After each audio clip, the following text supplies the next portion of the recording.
on 97.3. Citi 97.3. Accra. There can be no other 97.3. No need to change. Keep it tuned to Citi. You're number one. Don't look no further. We've got it all covered. Citi FM. Good morning. Good morning. Good morning. Good morning. Good morning. Good morning, my neighbor. Good morning to life. Good morning.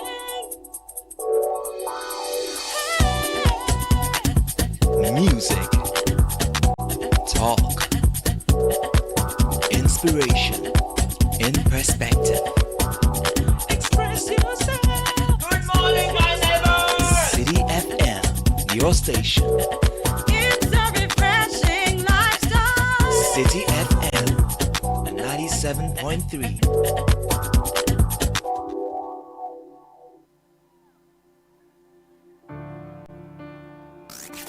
Unleashing the power of relevant radio.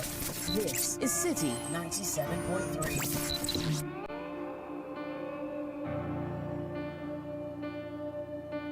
God of Jacob, great I am, King of angels, Son of man, voice of many waters, song of heaven's throne, louder than the thunder, make your glory known.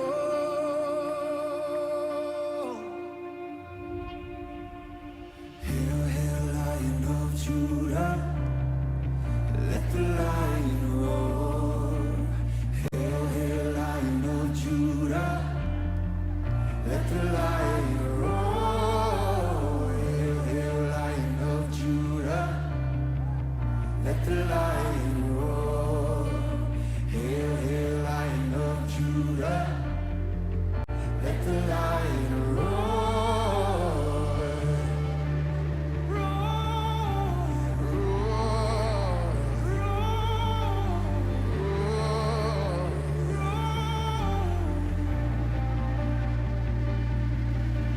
Pride of Zion, prophets spoke. The Citi Breakfast Show. Rise above the noise. This is the Citi Breakfast Show. The city's biggest conversation.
Hail, hail, Lion of Judah, let the lion roar.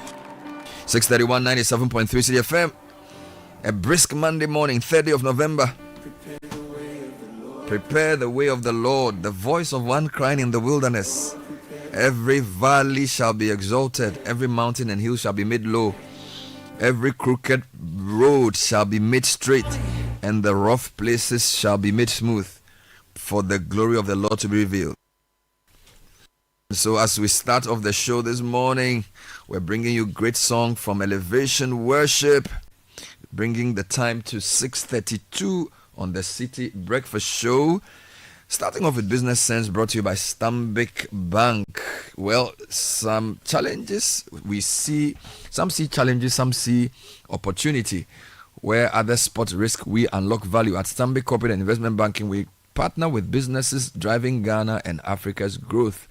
From energy to mining, infrastructure to trade, we finance the ideas and enterprises that empower economies. Our partnership with market leaders in the energy, trade, and business sectors prove that when ambition meets expertise, growth is inevitable. So reach out to us on 0302-815-789. Speak to our CIB team or visit stambicghana.com to get started. Stanbic Corporate and Investment Banking, driving growth, creating sustainable impact. No matter where we are, Africa always calls us home. And here in Ghana, the call is clear: to power growth and create lasting impact. At Stanbic Corporate and Investment Banking, we are creating giants and connecting businesses. From financing bold energy projects to enabling cleaner, reliable power for industries, we are fueling Ghana's transformation. With our support, Gensa Energy is delivering sustainable energy that powers Goldfields operations, helping them move closer to cleaner, greener mining. This is a story of how we bring businesses together, create jobs, empower communities, and invest in the next generation. Stanbic Bank, delivering sustainable growth, creating impact. To learn more, visit stanbicbank.com.gh.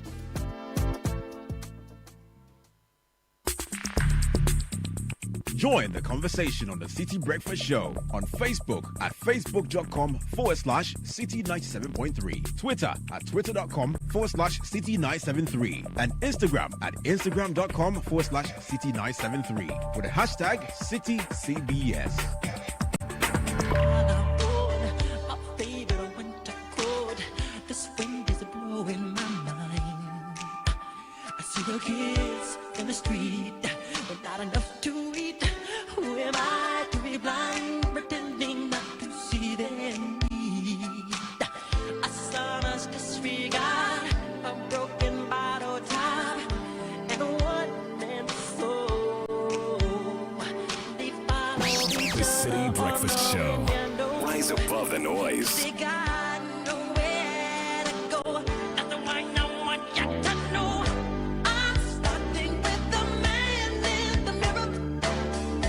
I'm asking him to change his ways. And no message could have been any clearer. If you wanna make the world a better place, take a look at yourself and make a Station at change. home with Relevant Radio. This is City 97.9.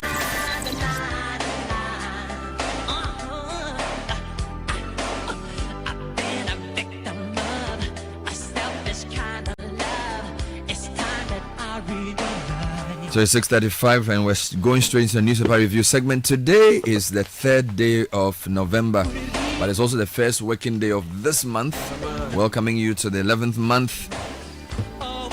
Looking forward to a brilliant end of year. The Christmas season is upon us. Less than 60 days to the end of the year.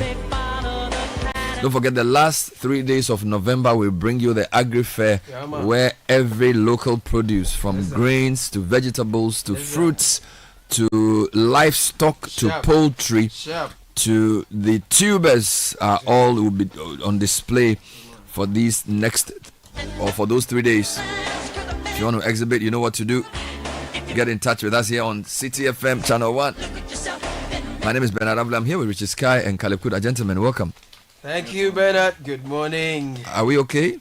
Blessed. Happy to be alive. Blessed. Looking forward to the difference we can make. Absolutely. Let's start with you, Caleb. So, Daily Graphic this morning, under microscope for revenue leakages, Iyoko Minerals Commission probe mining companies. The other one is Victory Bible Church climaxes 40th anniversary.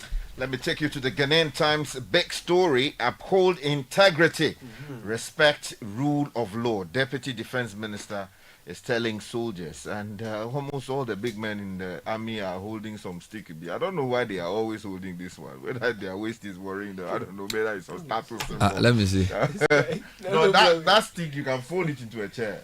Unfold it into Maybe a chair. it's a fashion statement. Yeah. Okay. Let me take you to another story that says Africa must lead its own peace agenda. Zoom. That's coming in from the Vice President. Daily Guide this morning, ex-Bogoso Prisia mine workers demand entitlement and can focused on youth job creation. This is his wife. Light Wave refutes health minister's allegation, and Mahama cancels SML contract. The news center says over 400 laid off affected workers accuse Dr. Dufour's Heath Goldfields of deceit. The minister for the space is here, and Dr. Dufour himself is also on the front page. Also on the front page this morning, MPs receive ex gratia, executive others in limbo. We have to look into that matter. The Herald this morning, $94 million fraud case catches up with Kevin Ochery in Dubai, faces extradition to UK as Ghana's Yoko and CID foot dragging ends. And then also 400 Bogoso Prestia mine workers rage at Dufour's company, cites deceit and unpaid benefits. The Chronicle says police bust wee businessman in Ashaiman. The photograph of the IGP is here, Tete Yohonu. Also, former workers demand instant payment from Heath Goldfields. You know, Dr. Dufour is in the news all over the place. And the new publisher, Mahama blows 5.5 million Ghana cedis every month just on party. Mustafa Bandi reviews, and NPP runs away from MP's stranger comments. The Source is a new newspaper on the stands. Okay. Taki Yaboy to prophets. Be positive about Ghana. Also on the front page this morning, Baumia leads MPP race with over 60% according to a poll by APL.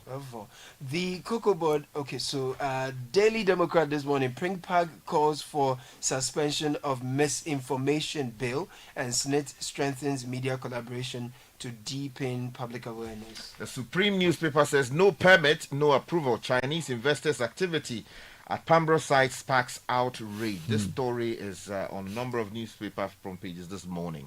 Also on the front page this morning, Prestia Sankofa gold mine enters mainstream mining.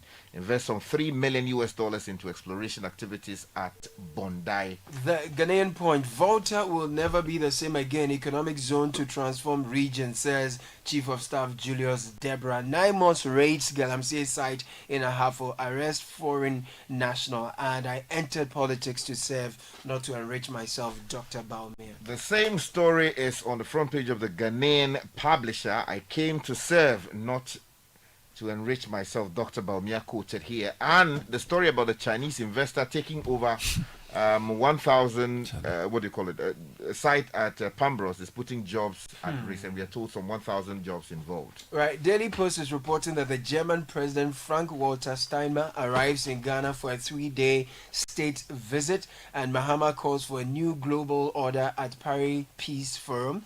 Pebu to petition for the removal of Kisia Jabing as special prosecutor if. And finally from me, the Economy Times says banks profit jumps to near 50% amidst all-time low private sector credit to GDP gap. Oh, Charlie, the banks are making money. Charlie? Also on the front page, Ghana plans to link intra-African debit card with mobile money. Let's go online. CitiNewsroom.com. Let me start with Somania rice farmers struggle to find market for local produce. This was when a parliamentary team visited the farms. Also, IMF and BOG are finalizing a new rule-based FX framework. Education Minister says Mahama will continue viable projects from past government. FABAG outlines 7 key demands ahead of 2026 budget. And then Bureau for Public Safety demands arrest and probe of MP over attack on NIMOS task force. This is crazy story. Meanwhile, Lightwave is rejecting Akando's claim on e-health contract data control and payments. Channel 1 News is leading with Ghana's economic rebound, inspiring global confidence. Ambassador Smith tells U.S. investors. Meanwhile, police rescue soldiers after mob attack during anti-Galamsey Operation Sky. This thing in PDM, we have to look inside. In other stories, because it was an unplanned attack by a whole mob, and it depends on the number of people they had in that team. Iyoko clarifies and ongoing investigations involving Springfield Energy CEO.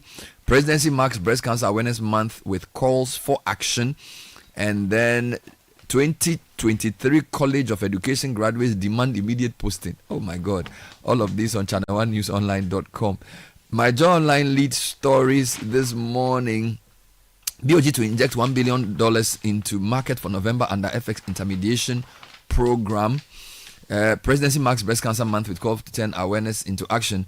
And then why Ghana's first lithium mine has yet to break ground after 2 years. Remember, we had this whole argument over the Awoya lithium. Yeah. They are talking and the mine is not mining. So, the lithium is not lithium. Now, the High Street Journal has a story that I know is very dear to your heart. It leads with the quiet collapse of Ghana's newspaper era. Print media faces existential threat, and it's a very big story. Good morning, Larry. Meanwhile, current gold price makes almost abandoned Daman mine a hot bride that many would desire. So an analysis of the mining sector as well. T-bills also hit third week of under subscription, record 13% dip despite hike in rates. People are not buying T-bills. It's not really bad news. If they're using the money to do more productive things, why not? Okay. If you go online globally, there was a crazy stabbing at London's King's Cross, and we are told a heroic train worker saved many lives in a stabbing attack. Another story, China intimidated UK universities, like the one you attended, to ditch human rights research. Documents show. How can they do that? Sure. My brother, we know they mind. My brother, stop that. Anyway, let's get into the details, gentlemen. Okay, let me take you to this story before we move on to some other stuff. This story about the Chinese, takeover, putting jobs at risk. It's concerning. Is the Pambros one? Yes, yeah. You find it on page 2 of the Ghanaian publisher. It says more than 1,000 workers of Pambros Salt Industries Limited and some residents of Weja in the Greater Accra region are facing possible job losses as a land dispute involving the company and the Chinese national intensifies. Now, the workers say the increasing presence of armed police and national security operatives and alleged land guards has created an atmosphere of fear and uncertainty at the Pambros site. According to the local union chairman, Mr. Evans Kofi Otu, the workers are emotionally distressed and feel abandoned by the government. There's a quote here that says, "We no longer feel safe seeing armed police, national security operatives, and land guards patrolling the area and covertly supporting the Chinese national whose activities threaten the operations of." So the question is, has he legitimately got the land? If somebody sold the land to the company and they are seeking to protect it with whatever support they have, that should be the issue. You get it?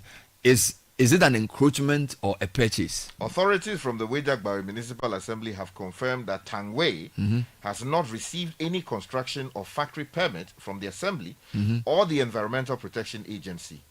Tangwei, who also owns the controversial Empire Cement Factory located in the same area, claims he legally purchased the land and has been naturalized as a Ghanaian. Ayo. So seriously, we need to look into this. So somebody may have sold a part of this thing to the guy. He wants to assert control. Maybe the other group does not. This is all that. It's always. How is it that this thing is done and then the local assembly claims that they don't know about it? So there are two different things. You can purchase a piece of land. You may not have a building permit, but if the land is yours, you can take possession of the land. Do you understand what I'm saying? So maybe he has not received EPA permit to start a factory, but that may not mean that the land hasn't been purchased. Do you get it? You can purchase a land and decide to fence it because the land is for you.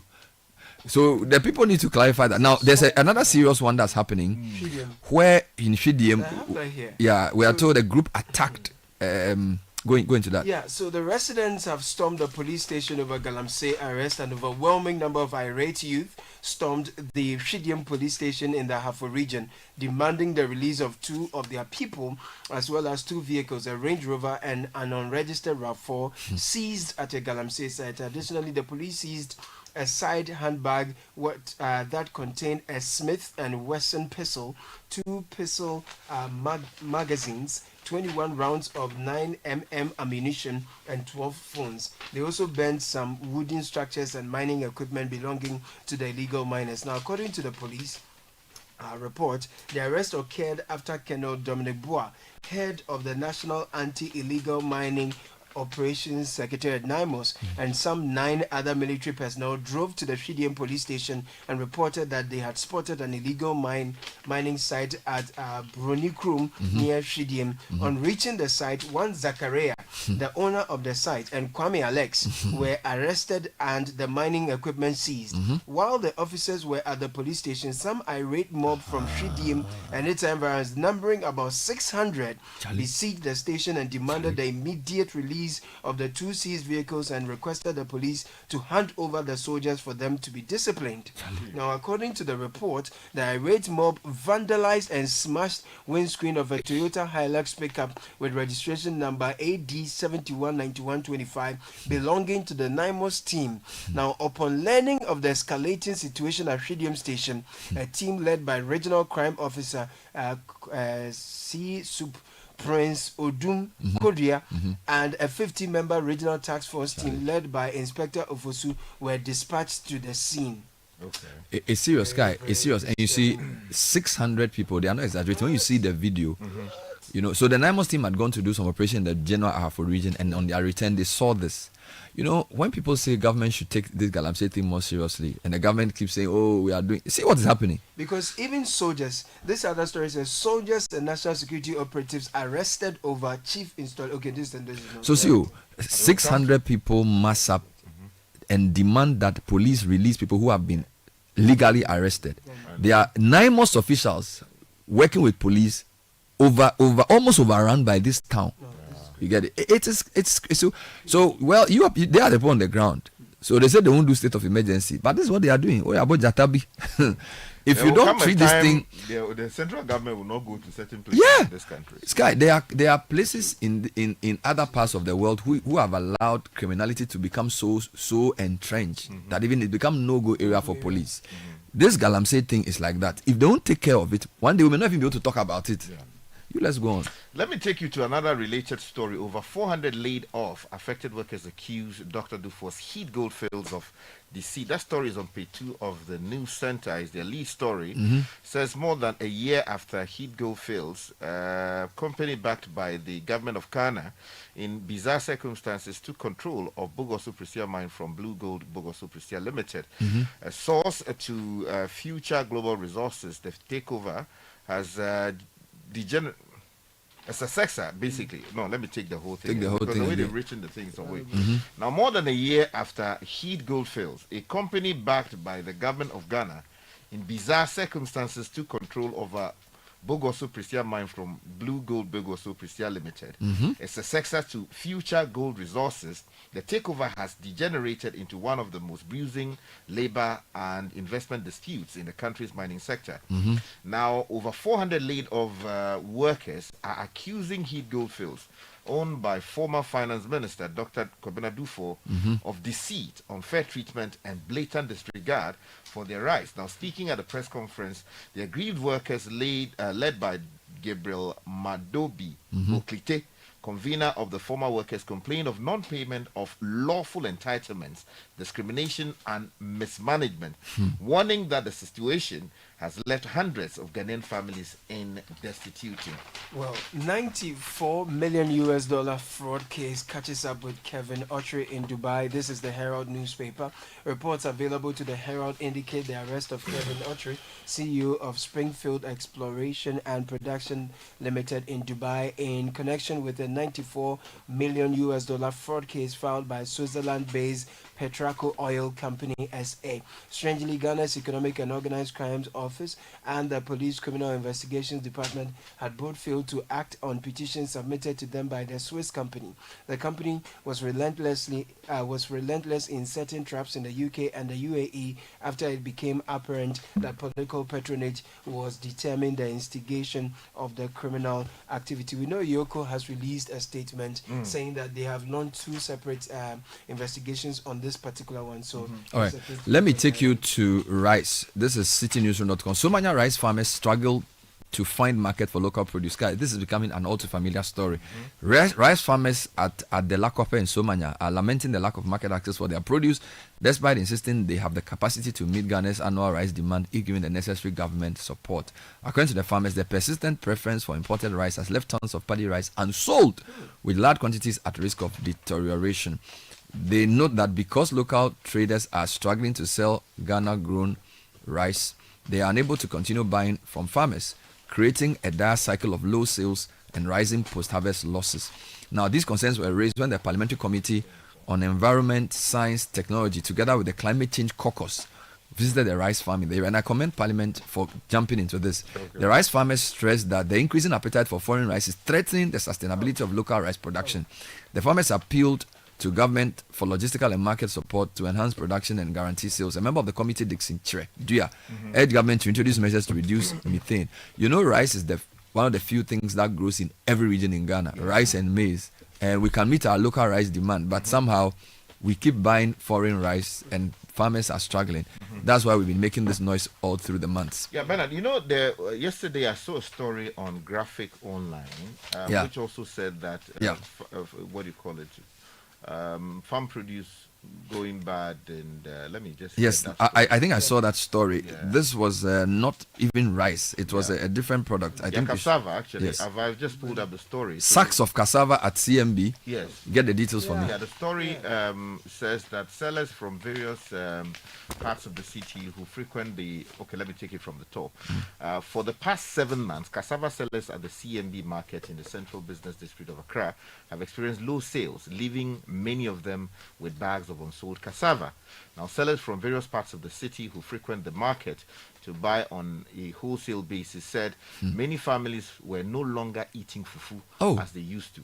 Now, this disruption in sales was revealed during 3 days of interaction with the Mirror and some cassava traders at the CMB market.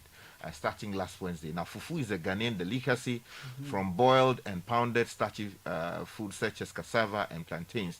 Now, according to a trader, Madame Sophia Ejay, many families have resorted to low-cost meals such as a popular rice meal, anwamu. Anwamu. Anwamu. That's against cut coats and save towards their children's high education. Yes, that's what they're saying. Now the story says a trader at the CMB market, Josephine Aidai, said the cost. Hold on, take that part again. He said a trader at the CMB market, Josephine Aidai, said it costs more than 200 Ghana cedis to prepare fufu for the family. And so, if you are preparing fufu thrice a week at home, how would you be able to save to buy the items on your child's perspective? Is she speaking from experience or research? I feel like fufu has become inconvenient for modern working families. So maybe it's once a week. Because of the pounding. The time it takes. So if somebody's going to eat rice, it's because of time. If somebody gets to work and gets back home around 7 p.m., they are not going to do fufu. So I don't know whether it's because cassava is quite cheap. But they are saying that are you telling me that preparing a rice meal is cheaper than preparing fufu, or because of the soup? So everything put together will cost you 200 Ghana cedis. As against Angwamu. Yeah, so if you multiply 200 times. But the Angwamu people are not eating the rice. They are not eating local rice. They are eating foreign rice. No, we have to look, Sky. We'll take our time. Okay. But the question to Ghanaians is that what else can we do with cassava? Because Sky, we have gari. We can use cassava to do flour. There's kokonte. There's fufu. So if people are not using cassava, is it that we don't know the research to add value to it? It's not just a question of people are not buying. We need to get into that. Let's come back to you, Caleb. Well, I'm still in a Greg Bumper Harvest. President directs Finance Ministry to release funds to purchase farm produce. Okay. This is Ayariga Henting. President has directed the Ministry of Finance to make money available to the National Food Buffer Stock Company to buy bumper produce from farmers across the country. Majority Leader Mahama Ayariga has stated he informed the House that the President gave the directive at a cabinet meeting last week. Quote, I can assure you that I was in the cabinet meeting when the President directed the Ministry of Finance to make money available to buffer stock so that they can buy the produce from the farmers. Just a quick one on guide. Mahama cancels SML contract. President John Dramani Mahama has ordered the immediate termination of all contracts with the Strategic Mobilization Ghana Limited SML following the completion of an investigation by the Office of the Special Prosecutor.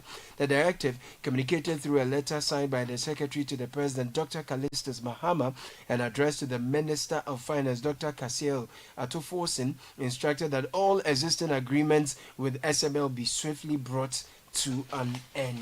Let me take you to some other quick stories. If you go to page 3 of the Chronicle, there's a story there that says the police have arrested a businessman who deals in weed in Ashaiman.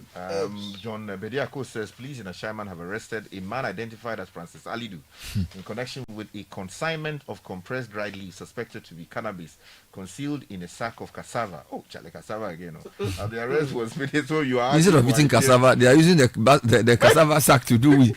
You said we should find an innovative way of using cassava. Yeah, but not cassava sacks. Cassava itself. Now, no, this is a sack of cassava. He hit the wind as a cassava.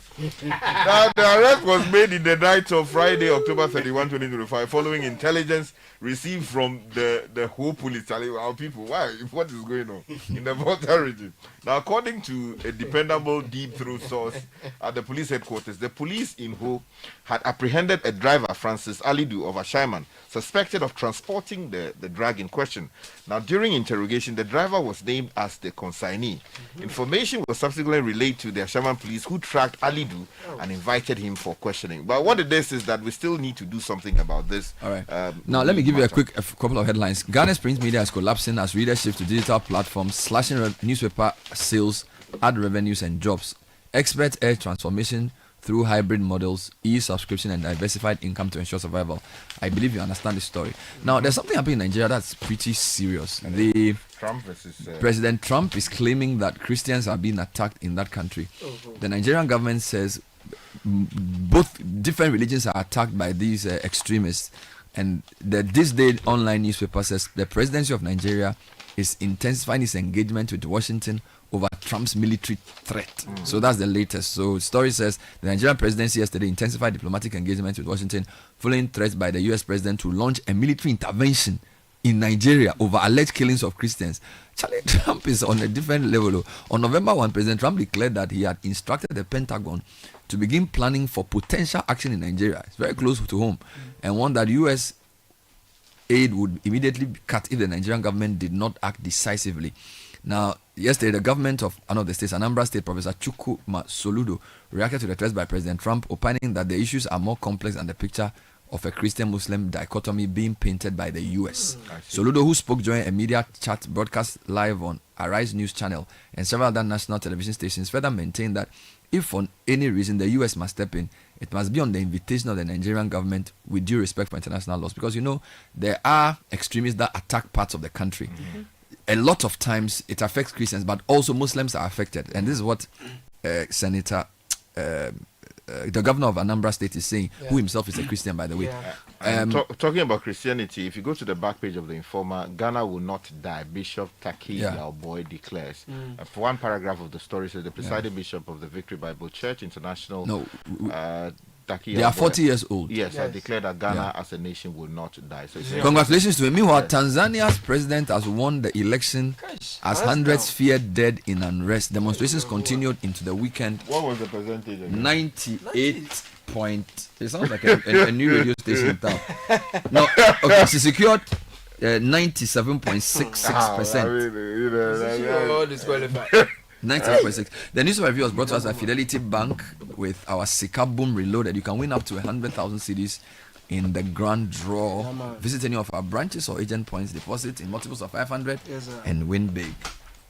Oh, jump on go the go. Google me. At what time when you come back where I don't hear the sound of your car? Why you buy new car? No, I don't change my car. It be the same right. It be the fuel way I change. Way one shouts it. Ever since I started using the all-new Excellium Premium Fuel, fortified with 3-in-1 action. Oh, Joe, now my car they run like electric car. No, it's so. This is the type of fuel where they want to. Because now engine they cost. Where they want for way if I buy it, go protect my engine. And with the small way I buy, I go drive, sir. Absolutely. It's like strapping a turbocharger to your engine and giving it a protector. And what they bust my mindset be the 3-in-1 action, no? Excellium they prevent up to 99% of deposit. It be anti-wear, some be anti-corrosion. Won't pay when I open them. Hey, so where can I find this magical fuel? Just head over to any Total Energy service station and your car will thank you. Hey, then make a finish my gobe fast, then rush go Total Energies. My friend, but why your hand my gobe inside? I give you info. Make a fill the gobe too small. Go, what the gogo? Joe Anna, Excellium is designed to protect your car engine, decrease fuel consumption, and lower CO2 emissions. Don't say fuel, say Excellium. Choose Excellium, choose quality.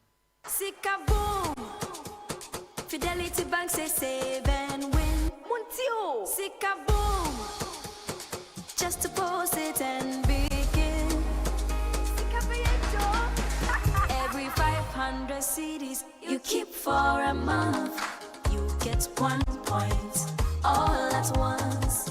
More deposits, gets more points in. More points, more cash you feel win. How many points? 1 point every 500 CDs. What if you win? 5,000 CDs monthly. And the grand prize? Hey! 100,000 Ghana CDs. Don't wait. Visit any Fidelity branch or agent nationwide to deposit in multiples of 500 CDs. The more you deposit, the better your chances to win 5,000 CDs monthly and 100,000 CDs in the grand draw. Terms and conditions apply. Win with us. Fidelity Bank, believe with us. Sikaboom! This is an NLA approved promo, now running on the Caritas Lottery platform. This is the City Breakfast Show, the city's biggest conversation. So time for the City Business News. Nashi Kasisa is here with the details. Good morning. Good morning, Bernard. Hello and welcome to the breakfast edition of the City Business News, proudly brought to you by MTN, Valex Lease and Equip Limited, and EcoBank. I'm Nashi Kasisa. Coming up, government commenced implementation of new forex framework to rebuild external buffers and control currency volatility. Also coming up, government misses Treasury bill target by 13%. And later, Food and Beverages Association of Ghana, FABAG, mounts pressure on government to present a business-friendly 2026 budget.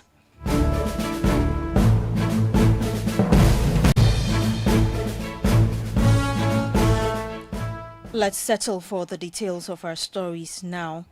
Ghana will soon implement a new foreign exchange management framework, one which seeks to rebuild external buffers and curb currency volatility.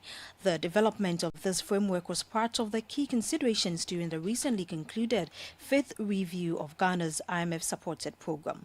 This new framework will be rule-based to improve the flow of foreign currency within the economy. The IMF and World Bank of Ghana are currently finalizing and seeking approval for the document, which is expected to make foreign exchange market interventions more transparent and predictable. IMF resident representative to Ghana, Dr. Adrian Alter, confirmed this to City Business News. This should be a framework where you have some certain rules, and when volatility exceeds certain levels or the exchange rate movements are not in line with fundamentals. And then the third one is on the intermediation of the FX flows, including those that are going through Goldbond. Together with the BOG, we are still working on the final details, and hopefully the board of the BOG will. So basically the new framework tries to make things more transparent, and the auctions that the BOG has to the market participants be more market neutral, such that the interbank market starts to work by itself without any interventions. We will still have flexible exchange rate, and that's basically our main policy advice. Once the board approves this revamped FX operations framework, perhaps they will put a press release and they will the details. Dr. Adrian Alter is the IMF's resident representative to Ghana. He was speaking in a yet-to-be-aired interview on The Point of View on Channel 1 TV, which airs later tonight. Now moving on, economist Professor Ebo Texan is pushing for a comprehensive restructuring of Ghana's economy amid signs of macroeconomic stability ahead of the 2026 budget presentation on November 13. He says the government must leverage the current momentum to drive economic diversification, particularly as it rolls out the 24-hour economy policy, noting that part of the recent stability stems from favorable commodity prices, including gold, which has strengthened fiscal and external positions. Professor Ebo Texan spoke on City Business News. We should expect that, one, of course, we need to structurally transform our economy. Most of what we are seeing now is also coming from the fact that the balance of payment is good. Gold is good. The gold for reserves is helped us a lot. But these are based on commodities, and we cannot depend on commodities to build a resilience. So we need to change the structure of the economy. This is a time the government should look at prioritizing how we can diversify our production base. The 24-hour economy is on board. So if the right infrastructure is built to support that 24-hour economy, we are going to see a diversification in the production base of the economy and also our export base, so that we can begin to produce for import substitution, reduce our reliance on imports, export more, and then change the narrative of having a currency depreciating every time to a more stable currency that is also good for inflation. Because don't forget that when a currency depreciates and fuel prices increase, it feeds in transportation, food prices, and inflation. So these are all the good things that the government has to focus on in the next budget. Professor Ibu Texin is an economist. Now, banks have been directed to keep a closer watch on export accounts and promptly report any breaches or unexplained delays in the repatriation of proceeds to the Bank of Ghana (BOG). The directive forms part of the central bank's broader push to strengthen oversight in the forex market, improve export traceability, and ensure that every foreign currency inflow due to the country is properly accounted for within the banking statement system. There's more in the following report. Under the framework, exporters must return all export earnings through their nominated banks within 120 days of shipment, with only one 60-day extension allowed upon justified approval. The Bank of Ghana warns that those who fail to comply risk sanctions, including fines of up to 5,000 penalty units or imprisonment of up to 10 years as part of ongoing efforts to safeguard Ghana's reserves and maintain Citi stability. Meanwhile, the Importers and Exporters Association of Ghana has urged government to work towards stabilizing the local currency to prevent value losses that could erode the gains of exporters as they comply with the central bank's directive. I also want to believe that the Bank of Ghana is also working tirelessly to make sure that they have a rate that will be prevailing to both exporters and importers. What it means is that will serve the interests of exporters and that will also serve the interests of importers. Mind you, exporters want to break even, importers want to break even. I strongly believe that exporters should be given some incentives because they are losing from the rate that they were projecting to make from Ghana because of the stability of the city. I think the government through Ghana Exporters Authority should be able to say, okay, if we are buying a commodity of 10 cities, maybe export authority would take care of 5 cities or 10 cities. Based on that, if you are making losses on your proceeds that are coming back to the country, we will fix you up here. And I think that should be the way to go. We must provide incentives, incentivize, say that exporters will also be motivated to bring back their proceeds. That was the Executive Secretary of the Importers and Exporters Association of Ghana, Samson Asakia Wingabits, ended that report by Emmanuel Opong. Now, last week, the government missed its Treasury bills target by 13%, securing 4.61 billion Ghana cedis against the intended 5.32 billion Ghana cedis. Data from the Bank of Ghana indicates that, as in previous weeks, all bids tendered were fully accepted. Here's more. A closer look at the auction shows that the 91-day bill attracted the bulk of subscriptions, recording 3.75 billion Ghana cedis in bids. The 182-day bill followed with 567 million Ghana cedis, while the 364-day bill drew 309 million Ghana cedis. Market analysts say the government's need for funds may have reached its highest point, causing a shift in strategy. Instead of focusing on keeping interest rates low, the government now seems more focused on meeting its borrowing targets. This may explain why all bids were accepted even though interest rates went up slightly. Yields edged up slightly across all tenors, with the 91-day bill gaining 14 basis points to 10.81%, the 182-day rising 3 basis points to 12.49%, and the 364-day inching up 8 basis points to 12.95%. Looking ahead, the government has set a higher target of 6.83 billion Ghana cedis for the next auction. Netili Neti Ajaho with that report. Now, the Food and Beverages Association of Ghana, FABAC, is piling pressure on the government to present a business-friendly 2026 budget that prioritizes growth and industrial recovery.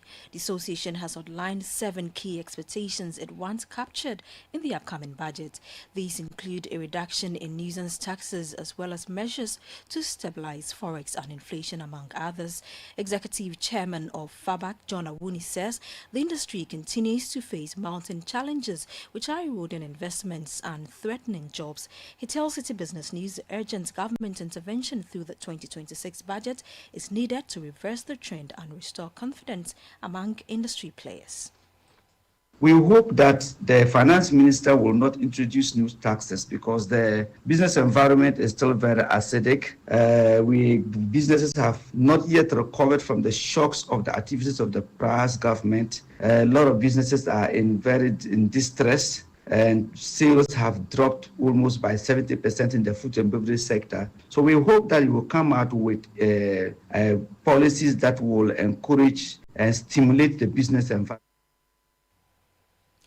John Awuni is the executive chairman of the Food and Beverages Association of Ghana. Now, on the interbank market today, the dollar is selling for 10 cedis 90 pesos, while the British pound is going for 14 cedis 30 pesos, and the euro is going for 12 cedis 56 pesos. And that's it for the breakfast edition of the Citi Business News, proudly brought to you by MTN Valex Lease Equip Limited and EcoBank. I'm Nashika Caesar. Many thanks for your company. Do have a great business day. Hey, Ruben. Every 2 seconds notification. The Momo keeps on coming. It keeps on coming, eh? Ma, I am the community Momo man now. People send money, and with the Momo app, every payment is done. My transactions are flying. Hey, Adeng. Ah, ma, you didn't know, eh? Over 2 million Ghana cedis is up for grabs in the Stillman Saka promo. Transact more than 100 Ghana cedis with your Momo app, and you could win daily, weekly, and monthly cash prizes, and 100,000 Ghana cedis grand prize. And it's not just payments and money transfers. Bank to wallet transactions, savings, loans, investments, pensions, POS transactions, and Momo transactions from other partner platforms qualify. This promo runs in collaboration with the NLA on the Caritas Lottery platform. Terms and conditions apply.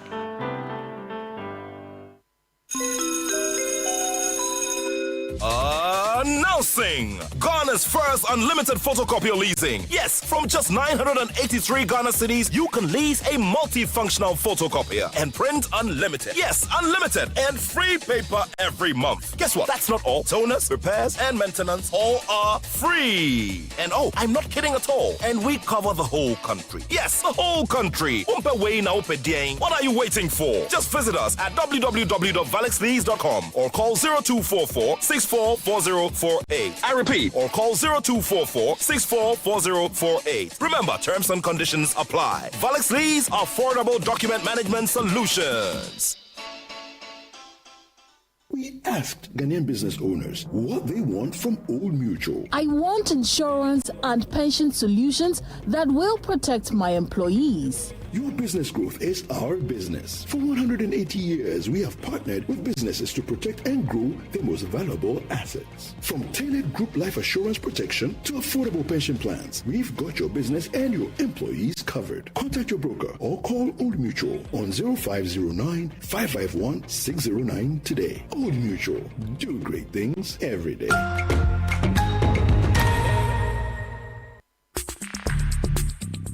Join the conversation on the Citi Breakfast Show on Facebook at facebook.com/Citi97.3, Twitter at twitter.com/Citi973, and Instagram at instagram.com/Citi973 with the hashtag CitiCBS.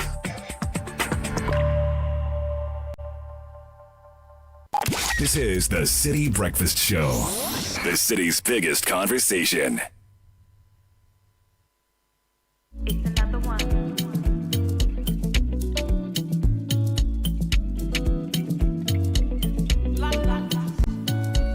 Quarter past 7, Monday morning, November 3, City's Breakfast Show on 97.3 Citi FM. Caleb Kuda right here. Many thanks to Valex Lees and MTN for helping us bring you the breakfast edition of the Citi Business News. Valex Lease is offering businesses, schools, and print hubs a fantastic offer from just 983 Ghana cedis a month. Lease a reliable, multifunctional photocopy and print unlimited. That's not all. You get free paper, free toners, free cartridges, free repairs, free maintenance nationwide across all 16 regions. So don't be spending big on machines, paper repairs, and maintenance. Switch to Valex Lease and keep your cash for what matters most. 0244 644048 is the number to call. ValexLease.com is the website to visit. Customized payment options are available. Valex Lease affordable document management solutions. Over 2 million Ghana cedis is up for grabs in the still Mensaka promo. Use your Momo app to make transactions of more than 100 Ghana cedis daily. You would win daily cash from 100 to 200 cedis, weekly jackpots of 2,000 cedis plus yellow beans routers, and monthly prizes of up to 5,000 Ghana cedis. There's a mega draw from 10,000 to 100,000 Ghana cedis. You could be the lucky winner here. It's not just about Momo app. Payments through bank transfers, POS, advanced services, and even third-party transactions also qualify. It's a promo we are running on the NLA with the NLA on its Caritas Lottery platform. T's and C's apply. Gabby Affair is here with kick off the sports news segment on the show, and that's brought to you by Lesheho and Shell. Lesheho Ghana is 15 years old, and for 15 years, you, our cherished customers, have trusted us to improve lives across the country. Many thanks to you, our partners, our community, our customers who have made this journey possible. We look forward to the future with confidence, knowing that with Lesheho, lives will improve. Simply call or WhatsApp Nana on 02700 4799 for any financial solutions. Lesheho Ghana, 15 years of improving lives and still counting. How do you want your engine to feel today? Confident, protected, ready to perform? Then let's talk about the Shell V-Power. Shell V-Power with its Dynaflex technology, especially formulated to clean and protect your engine, giving it that boost it needs. Feel unbeatable because the best choice feels just right. Feel the feeling with Shell V-Power. Shell go well. Isaac Gabriel Offair with kickoff. So from the back to 11. Here's Foden.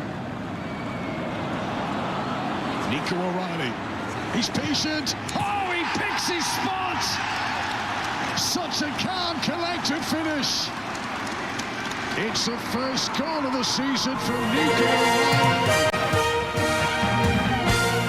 Yes, and so Nico O'Reilly grabbing his first goal, and then Erling Haaland also scoring twice to propel Manchester City up to second in the Premier League with a 3-1 win over Bournemouth at Etihad Stadium. We would reflect on match week 10 plus this.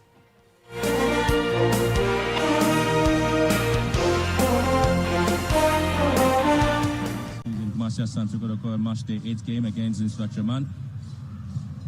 In that game, anyone know Kotoko now would have to see it. Can strike. Yo! What a goal! Did you see that? Did you see that? Lord Amua dragging the ball back here. And then when the opportunity it is. All right, so Kumasi Asante Kotoko with an impressive performance against Karela United at the Babara Sports Stadium. Game ended 4-2 for the Porcupines. All of that plus some tennis news coming up in the next 10 minutes. We are on the wings of Shell V-Power, Zonda JH, Politan Ghana, and Lesheho. Let's improve life. All right. I'm Gabi Afel. Let's start off with the Ghana Premier League. In Asante Kotoko shook off their CAF Confederations Cup disappointment with a convincing 4-2 victory over Karela United in Week 8 of the GPL. And after suffering a 6-1 aggregate defeat to Wydad Athletic Club in the second preliminary round, the Porcupine Warriors were determined to make amends, and they wasted no time in doing so at the Babara Sports Stadium. Yes, Kotoko's assistant coach Prince Yawusu speaking after the game. You said that you were going to win big and you needed to win big to appease the fans. What do you make of your players' reaction after Confederation Cup exit? Yeah, I think it didn't go well for us in Morocco. And to look at the talent that we have, I think in Ghana here we can do something. And we have to prove it out to the supporters that we can play at this level. And today the boys did the job and they did it very, very well. Of course. And the goals that you scored, I mean, all the 4 goals were very good goals. I mean, is this something that you've been practicing in training for some time? Long-range efforts? I think this week we changed our style of coaching. When we go, we just do the warm-up and they come straight right to finishing. And the goals they score, they've been doing it. The header, all those things, we did it. And it showed up in the game. All right, so that's Kotoko's assistant coach Prince Yawusu speaking after the 4-2 win over Karela United. On the part of Karela, yes, their head coach Nuruddin Amadou. Yeah, that's where I asked why it was. We started very slowly. What the problem was, and frankly, because I wasn't around for 1 or 2 reasons. But we started very slowly, and then we conceded quick goals, which were very unpardonable, and so we cannot adapt quickly to Kotoko's tactical game. And so I think that congrats to Kotoko, they were better side, but we need to work hard. Yes, Kotoko scored first, then you got the equalizer. At that point, it looks like you were back in the game. Then that sublime goal from Hubert Jewu. Do you think goalkeeper Faju could have done anything about all the 4 goals that were scored? No, not necessarily, because some of the goals were from a cutback. And if it's a cutback, it's the duty of the midfielders to support the back four when there is a cutback. All right, so that's Nuruddin Amadou, the head coach for Karela United, is speaking there. Well, Dreams FC ended FC Summer Texas beating run with a decisive 2-0 victory at the Tuba AstroTurf on Sunday. The win moves, they still believe, last 15th on the table with 7 points, while Summer Tex dropped to 7th with 13 points. Bibiani Gold Stars also returned to the winning track with a narrow win over Young Apostles. Samuel Atakumi's first half goal was enough to secure all 3 points for the champions. Accra Hearts of Oak also returned to winning ways with a hard-fought 2-1 win over Basake Holy Stars in the GPL games yesterday. Well, let's take it to Pram Pram because Eastern Region emerged champions of the maiden edition of the MTN Elite Under 19 Championship after edging Bronga Hafo 4-2 on penalties in a dramatic final at the Ganaman Soccer Center of Excellence in Pram Pram. The tournament, which ran from October 23 to November 2, featured 10 regional teams. While in Europe, Erling Haaland was back on the score sheet with 2 goals to help Manchester City return to winning ways and leapfrog Bournemouth into second place. Pep Guardiola's side has suffered their first defeat in 10 games at Aston Villa last Sunday, with Haaland not finding the net for only the second time this season. Here's the Norwegian striker after the game. It was a big victory, and it's a victory that puts Manchester City up to second. How important was that win? Yeah, thank you for that important win, and yeah, it's good to bounce back after losing a bad away game. So yeah, it was nice. 2 goals for you, which isn't a surprise, but talk us through, especially that first one. You're 1-on-1 with the goalkeeper. What did you see in front of you? Goalkeeper, of course. No, I tried to contribute for the team by doing my job, and yeah, we won again, and it's good to win. That's when everyone is happy. So that's what we try to do all the time. So now 2 more important games before international, and keep focusing. Ryan Cherky started the match today. It seemed like you two had quite a nice partnership on there. Yeah. We all know his qualities. So it's about trying to get the best out of everyone. And today he had 2 amazing assists to me. So yeah, hopefully many more. All right, so that's Manchester City's Erling Haaland speaking there. Well, Ghana's Antoine Semenyo also spoke about his target for Bournemouth this season despite the loss to Manchester City. Every year I write my goals, like what I want to do. I want to always do better than what I've done in previous seasons. But yeah, I set a challenge for myself this year. I said I really want to push this year. I think I'm a good finisher. I can help the team in many ways, and compliment to the manager and all the players. Like they've been so helpful. Yeah. Well, if you don't mind me asking, you might not want to give it away as it's a secret. What was in your journal this year in terms of goals and assists and what you wanted to achieve? I don't want to say too much, but double figures goals, double figures assists was definitely up there. I think passing the ball at the right time, shooting at the right times.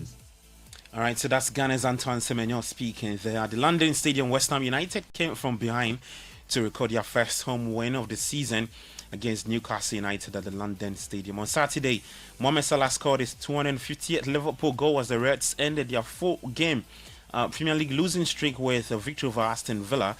And so Salah's Gomenti joined Ian Rush and Roger Hunt in becoming only the third Liverpool player to reach to ever score 250 goals in all competitions for the club. Here's Salah speaking after the game. The crowd are singing, don't worry, everything's going to be all right. It felt like a big 3 points to this one, though. Yeah, it's very important. We had a few lost in the Premier League and in Champions League, but I'm glad we start coming back to the track now, and yeah, it's a good push before the very important games against Madrid and City, but yeah, it's a very good, it's a very important win for us today. And look, to have Ryan back in the side tonight, it must have been hard for you not being able to influence anything the last 3 games.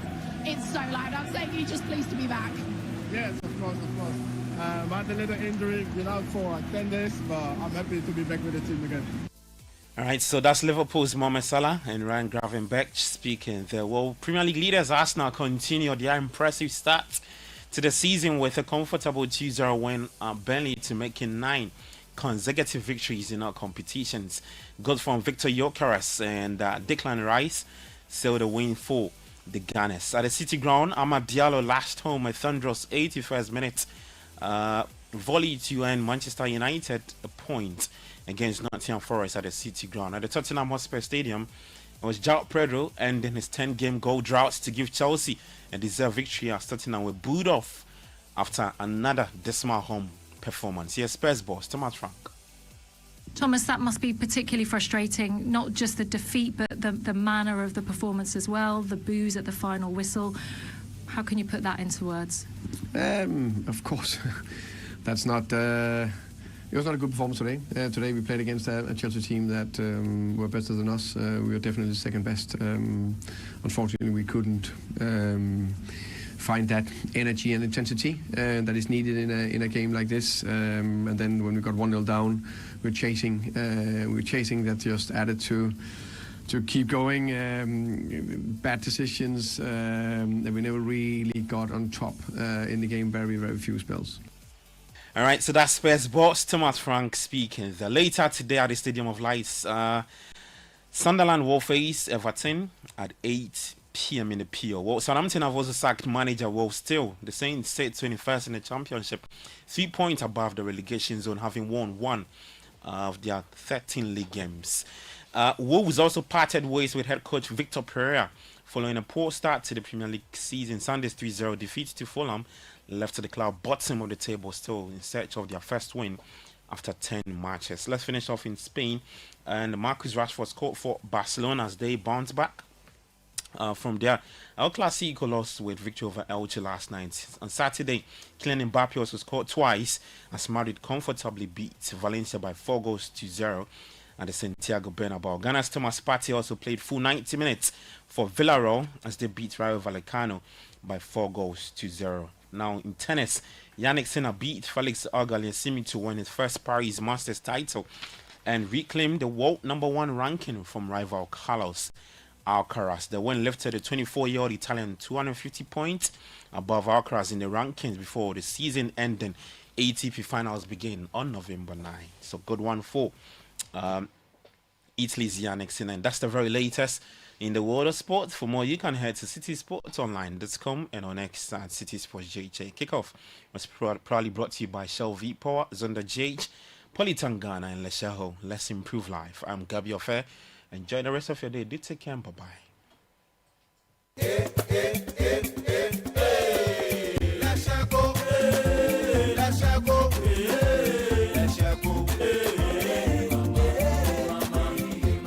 If you need unique services, innovative financial solutions, we deliver on our promise, cause we are #1. Let's share go, we improve your life. Let's share go, let's share go, hey mama, hey mama, hey mama. Even when you're stuck with nothing, no matter your situation, let's share go, we improve your life. Let's share go, let's share go, let's share go, hey mama, hey mama, hey mama. Let's share go, we improve your life. Do you ever wonder how your car's engine is doing as you drive? Not often. Does it feel confident and protected, or is it tired and struggling? I have a busy schedule, so I leave matters of my engine to Shell V-Power. With Shell V-Power, you can feel confident because it is the best ever fuel designed for performance and efficiency. Shell V-Power removes performance-robbing deposits, so you can feel protected. Fill up with Shell V-Power at a Shell service station near you. Feel confidence, feel protection, and feel performance over and over again with Shell V-Power. Fuel the feeling with Shell V-Power. Go well.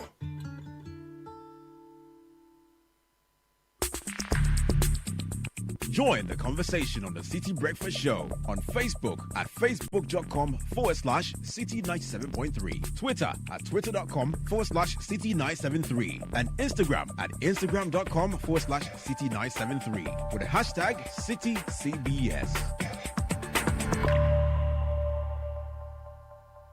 The Money Matters segment is brought to you by Petra. Petra, achieve more. Welcome to the Money Matters segment with Petra. You know that pressure? You scroll through social media and everyone seems to be doing well. New cars, trips, soft life, and suddenly your salary feels small. But here's the thing. Real wealth doesn't shout. It grows quietly. Financial freedom isn't about being rich. It's about being ready. Ready for a setback, ready for an opportunity, ready for life. So before you try to look rich, start being ready. Automate your savings. Invest something small but consistently, because peace of mind is the real luxury. Petra helps you plan and grow what matters, quietly, steadily, and securely. Tomorrow, we'll share 3 simple ways to stop living from salary to salary. You don't want to miss it. Dial *44*70# to speak to an advisor today. Petra, achieve more. The Money Matters segment was brought to you by Petra. Petra, achieve more. This is the City Breakfast Show, the city's biggest conversation. Welcome to Lifesaver Moment, brought to you by the Ghana Cooperative Credit Union Association. Choose saving with the credit union. Profits go back to you and not the shareholders.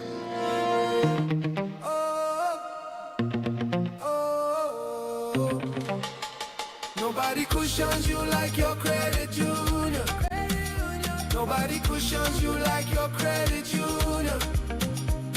For 70 years and counting, we've been around. Nobody cushions you like your credit union. Nobody cushions you like your credit union. Whatever your needs for loans, investments, savings, and more, call 0302-220-299 or visit cua.org.gh for more information. You can also follow us on our social media handles. Nobody cushions you like your credit union.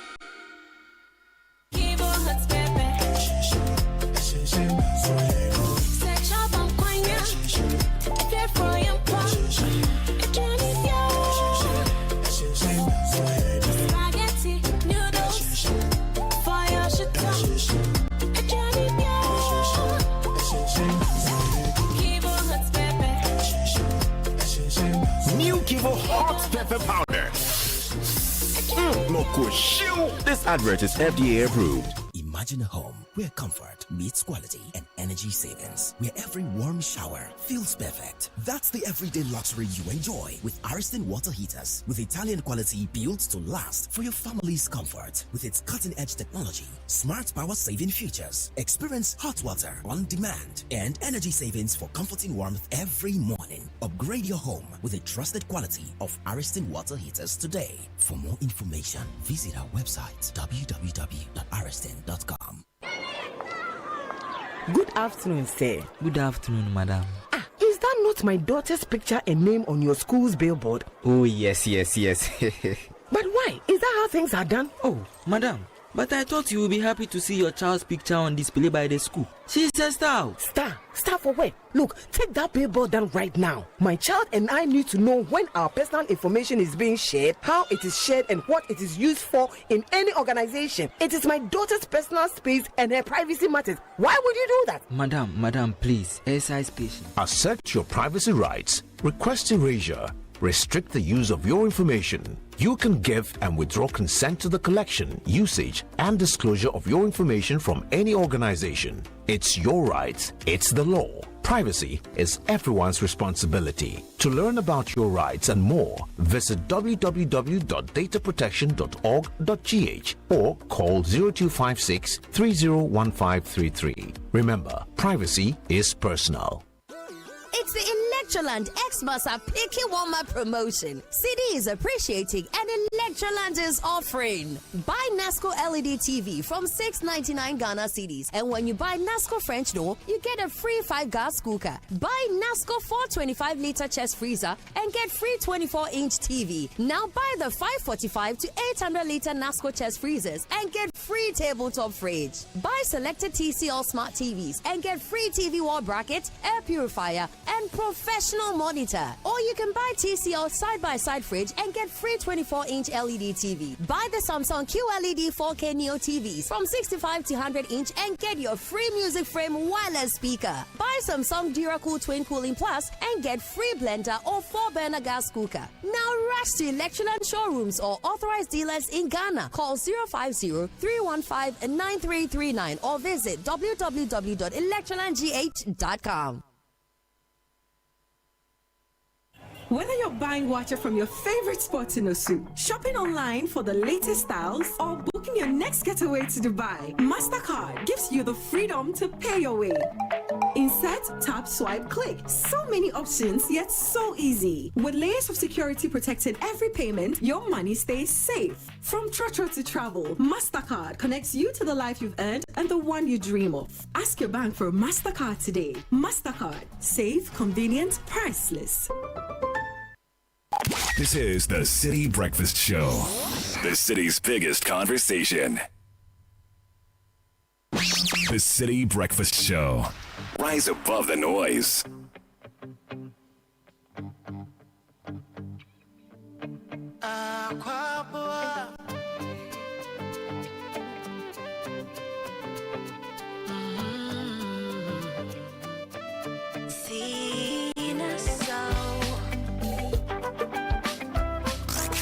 Unleashing the power of relevant radio. This is Citi 97.3.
(7:39) on Monday, the 3rd of November.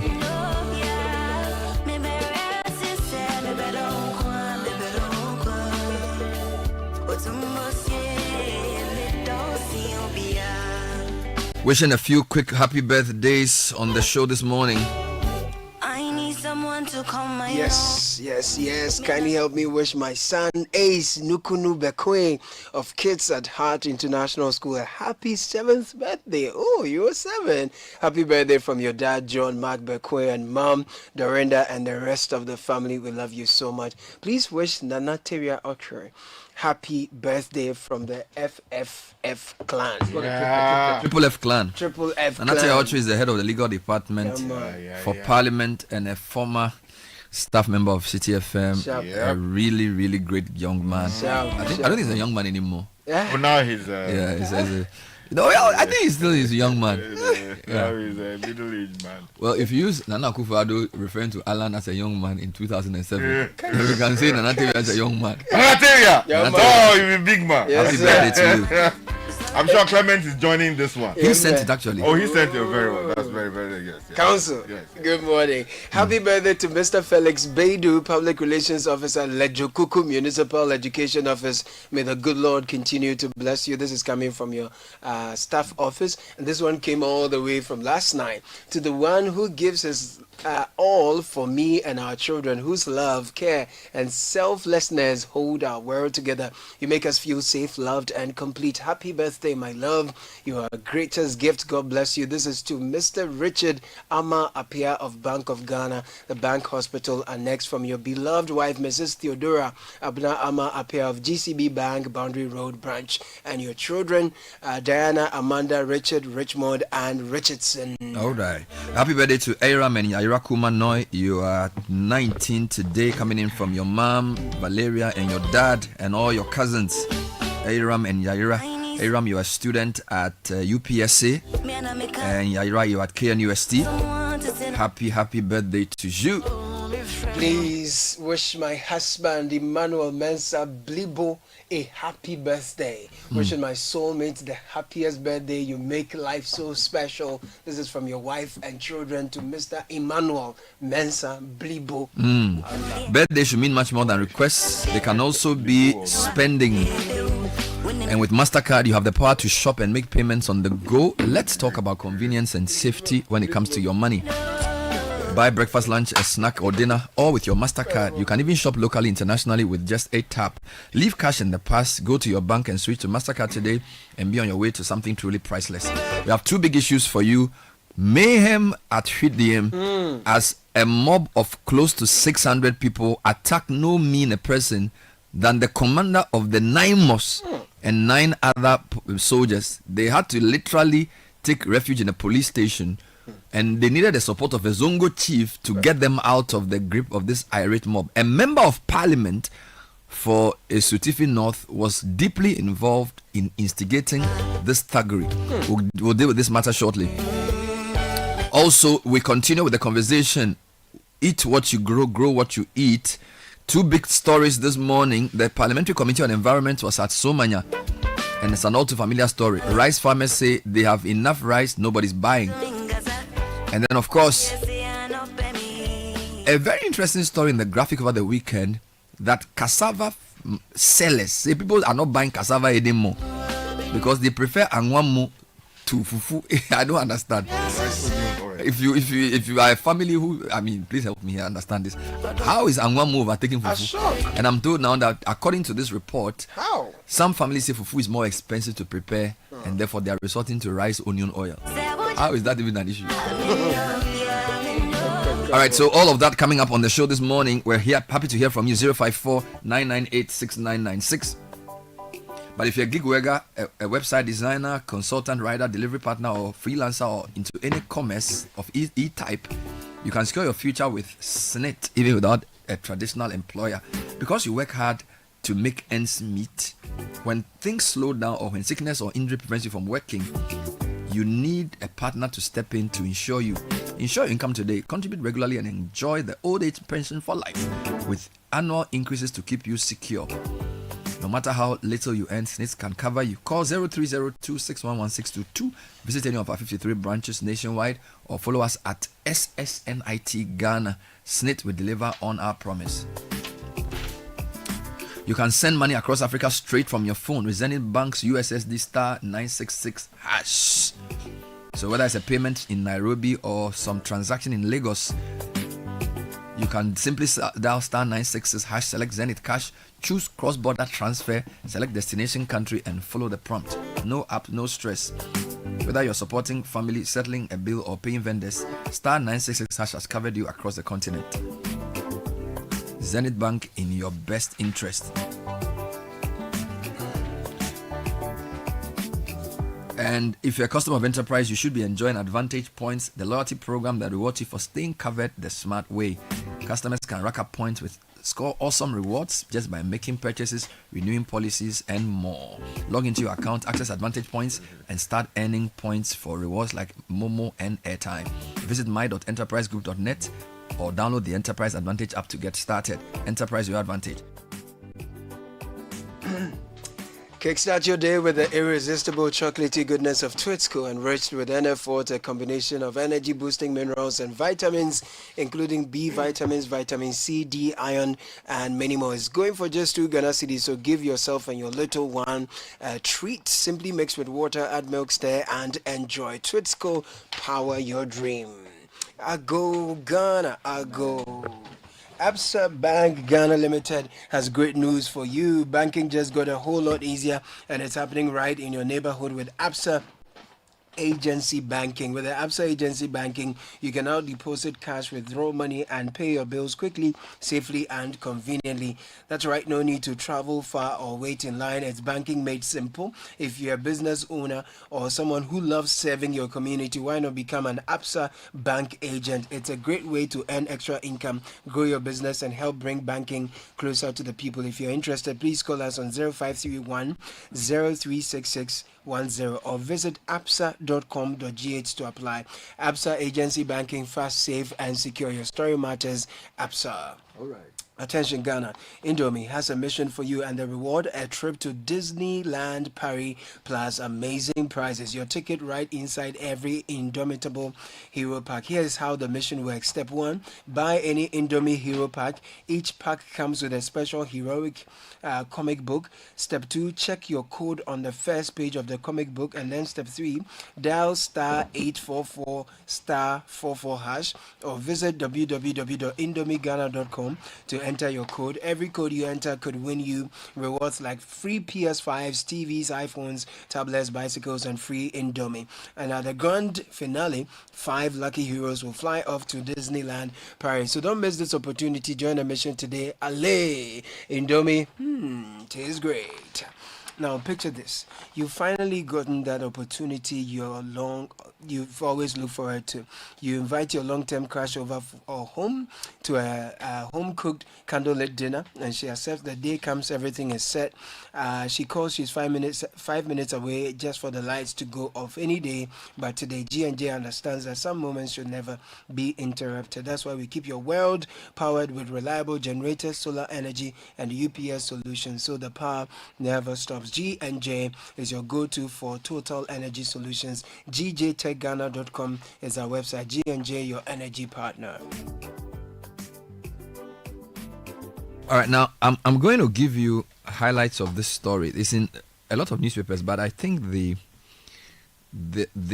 version of Erastus Asaridonko captures it for me. So I'm going to read that for you. He posted this 8 hours ago. Director of Operations of NIMOS attacked by thugs led by a sitting member of parliament. I'm reading unedited.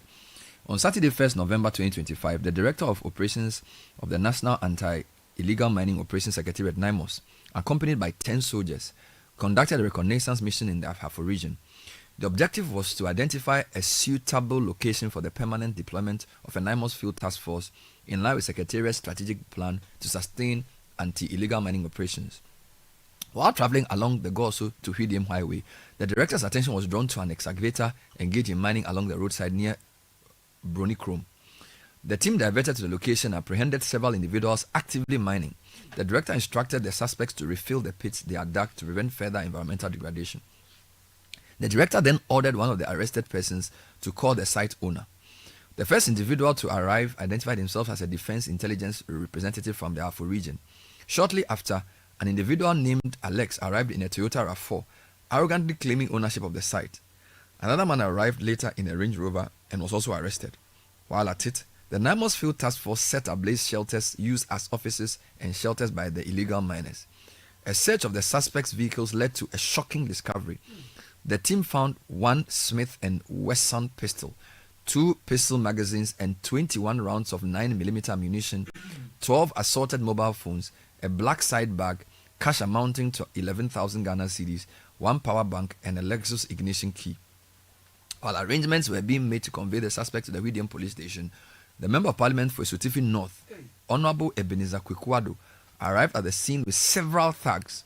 The MP indicated that he was sent by Honorable Collins Dauda, MP for the area, and demanded that the director releases the arrested kingpins, including Ebokinabe, immediately and remove their handcuffs, arguing that they did not want the locals to see them in handcuffs.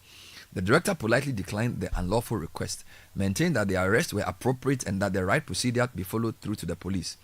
Subsequently, the MP and the thugs became violent and forcefully snatched the handcuff keys from one of the soldiers and took the handcuffs off the kingpins before chasing the Naimos team while going to the police station.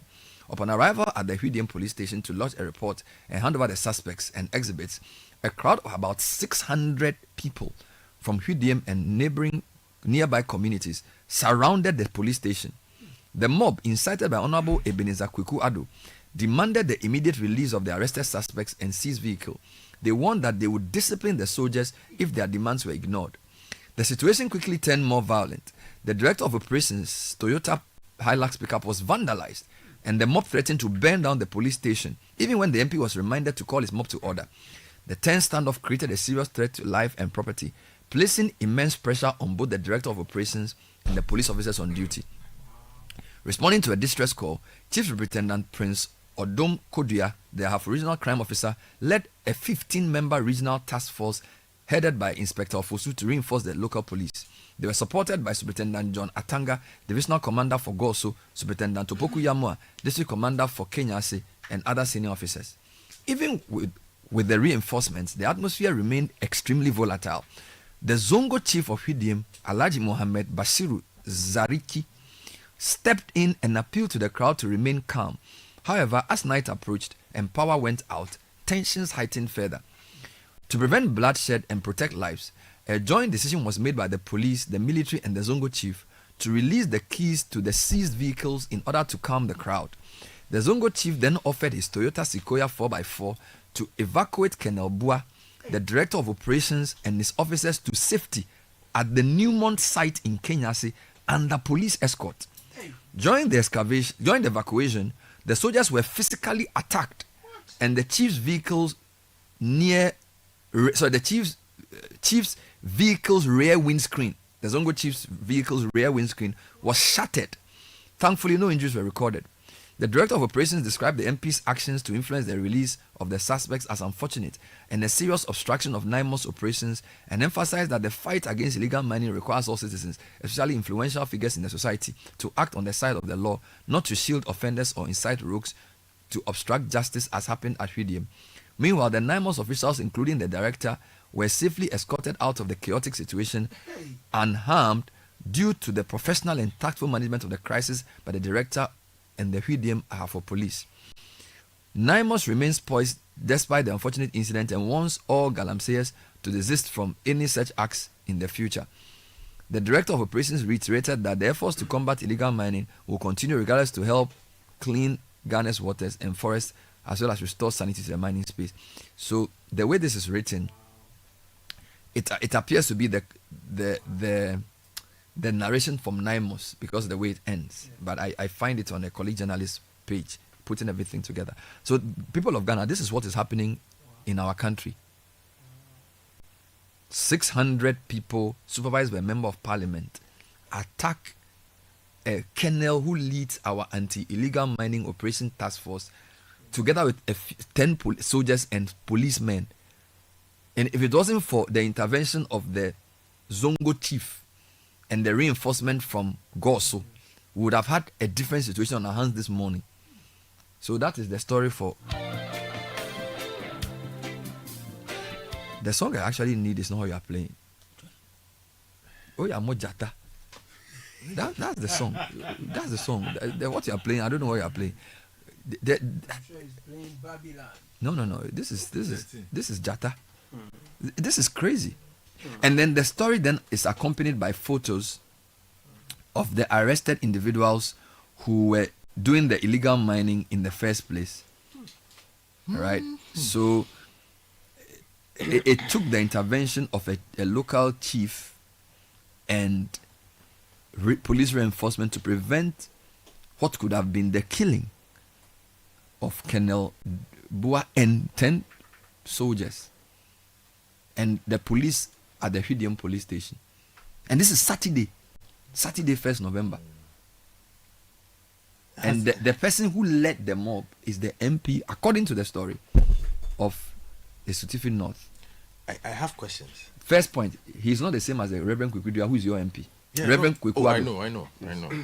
I have questions.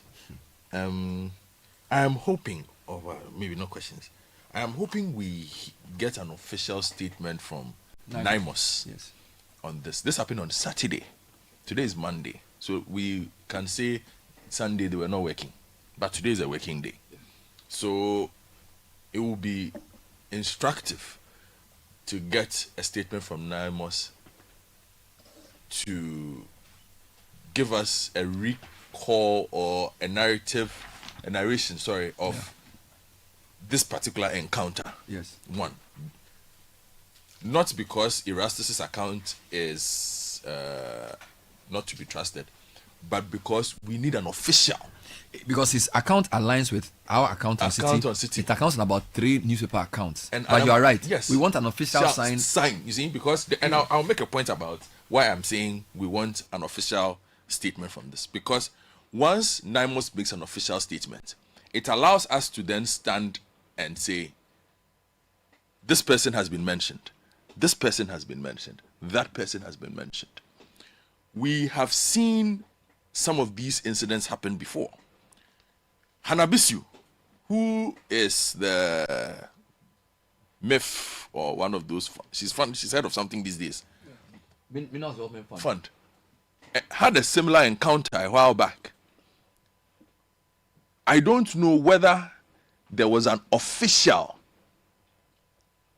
statement on that and what the fallout was, because it was a very bad situation. In fact, can you remind us? Yes, she and her group and her police units that were also looking into these matters arrested some persons and got their vehicles blocked by policemen and some persons who, according to her narration, were working at the behest of the assembly member in the area. We don't know if the assembly member was prosecuted. We don't know whether he was arrested. We don't know whether he was questioned. We don't know what the status of that whole encounter is. You see, and the reason why I'm saying we need an official statement is it then allows us to do proper follow-ups rather than just leave it as an event or a big story. You see, because processes must follow this. Because all kinds of persons get mentioned in this. Most of them tend to be state officials or public officials who are working on the black side of things. You recall the Manso Botesi issue a couple of months ago. 5 people were injured when the IGP's task force then, at the time, basically had to fight their way through a town. Who said that this is not a place you enter and that this is what we do here. Again, in that incident, an assembly member was mentioned. We don't know whether he has been jailed, whether he's facing prosecution. We don't get to follow these things, or we don't know whether the state actually takes up these incidents to punish people. You understand? Or they just happen and then we discuss it in some back room somewhere and it's gone. So we need NIMOS to give us an official statement. We need the Ghana Armed Forces to give us an official statement, because the NIMOS boss is a colonel in the army. He's a serving colonel in the army. Again, there were military persons involved. 10 of them. 10 of them who came under attack. So what does the Ghana Armed Forces have to say about this? Because the Ghana Armed Forces definitely has to talk to its people. Because 11 of your people were nearly... They could have died on Saturday. We could have had the Major Muhammad on our hands. Yes, we could have had 11 people dead on Saturday. Then the police must also issue a statement. The police must also issue a statement. Yeah. Because if you go through Erastus's account of this, crazy. We had all kinds of senior policemen having to run over to the place with reinforcements.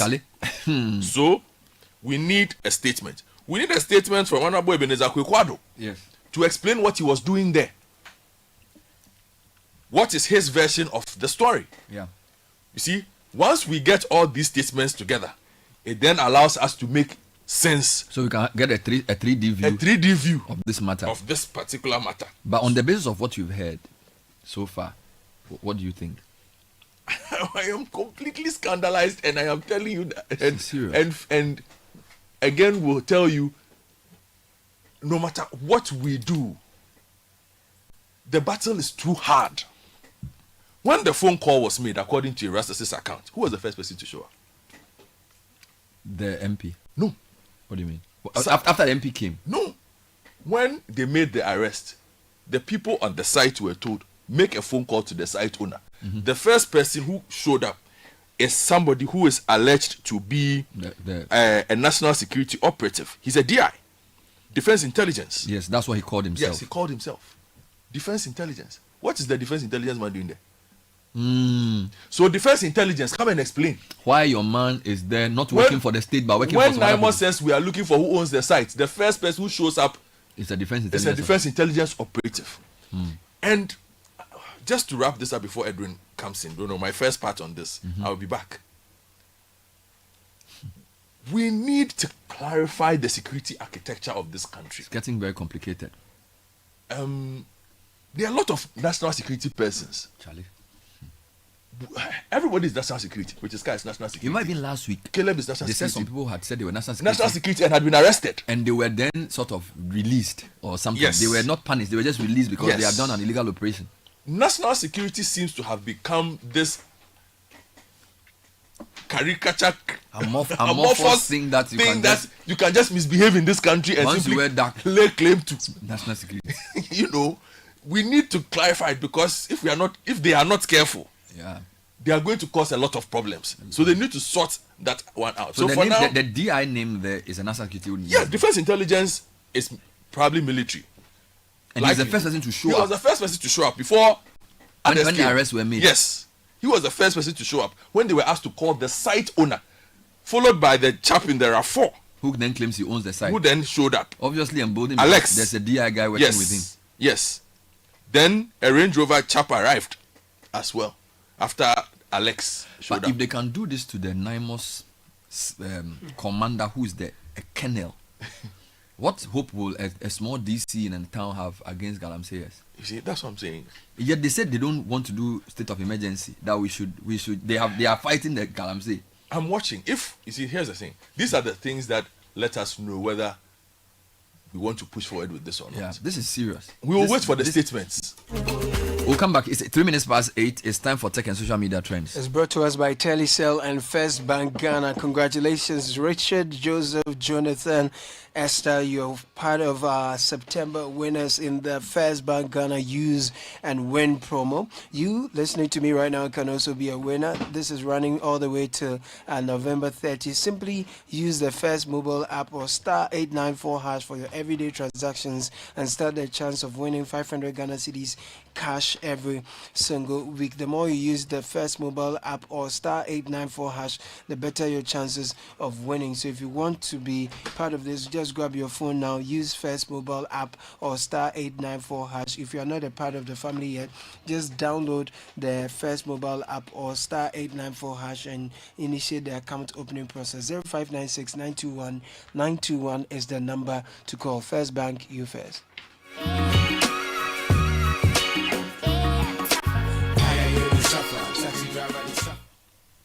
Well, start off with Tanzania. Good morning, everyone. We start off with Tanzania. Good morning. It's trending because President Samia Hassan has won another term in office after the presidential election last Wednesday. So the results came out. She won about 98% of votes. And obviously people aren't happy. It sparked some unrest in Tanzania. She said in a speech that the election was democratic and free, and she says that people who are protesting her re-election, they are the 2%. Unpatriotic. That's what she described them as. Wow. So hundreds of people have died, but because of a social media shutdown, it's difficult to tell the exact number in the country. So really worrying signs in Tanzania at the moment. People dying, people suffering, people protesting the president's re-election. But it was a huge victory. 97.66. Exactly. Wow. Yeah. Yes. So Tanzania trending heavily in Ghana. Also trending in Ghana, Nigeria, Christians, Trump. And U.S. President Donald Trump says he has ordered Pentagon to prepare for a possible military action in Nigeria over alleged reports that there's a Christian genocide, as he describes it, going on in the country, where Muslims are apparently attacking and killing Christians all over the country. Nigeria has denied this, and I've heard talk from experts in Nigeria that this is not true. Yes, there are radical Islamists who are attacking civilians in Nigeria, both Christians and Muslims. They are attacking any area where civilians are based. So it's churches, mosques, markets, anywhere that civilians are. So it should not be limited to a situation where apparently Muslims are attacking Christians, and Donald Trump doesn't mind. He says he's preparing for military action, possible military action in Nigeria. He says any killing of Christians in Nigeria must end. Called Nigeria a disgraced country. Meanwhile, in local Nigerian media is reporting that the presidency is engaging Washington over this military threat, and then this day online aired an interview where they had a conversation with the governor of you can say a largely Christian state, if I can use that express, Anambra, Chris Soludo, who says it's a more complex situation than Trump is painting, and that diplomacy will be a better way of engaging than to use, which suggests that there are concerns among some Nigerian Christian community that some of those attacks may be deliberately against them because of their faith. But if you listen to the leaders of the country, they're saying it's more nuanced and complex than that. So we'll keep an eye on that. Exactly. So now we move to Prince Andrew, who has lost his prince title. Has been debodinized. Yes, and he has been excommunicated from the Windsor mansion. Which one is Prince Andrew? He's the older one. The younger one. No, the younger one of the two, the next in line. Yes. The one who's married to what's the name of the lady, the black lady. But I thought they. No, this is the brother of the current king, George. Oh, okay. Charles. Not Harry. Yeah. Okay. So okay. Charles, yes. Okay. So King Charles's brother. Okay, yes. Forgive me. Yes. King Charles's brother. Yeah. What has he done? So it's because of links to the convicted sex offender Jeffrey Epstein. The Buckingham Palace has said they support any victims of abuse, and they will not shield any persons who are the king's brother. The king's brother. So he's also, any legal protection from the monarchy has been taken off him. So now if he is guilty, he will definitely face any charges that are going to. So he will not be accorded any courtesies of royalty at all. So he's just like me. Yes, right now. But it's not such a bad life. I mean, I'm not a royal. I'm still pretty happy. And you've not committed any. Of course not. Well. I won't trivialize a serious situation. Yeah. For people of power to even be linked remotely to such a horrendous crime that Epstein did, obviously is condemnable. So, yeah, let's see how it goes.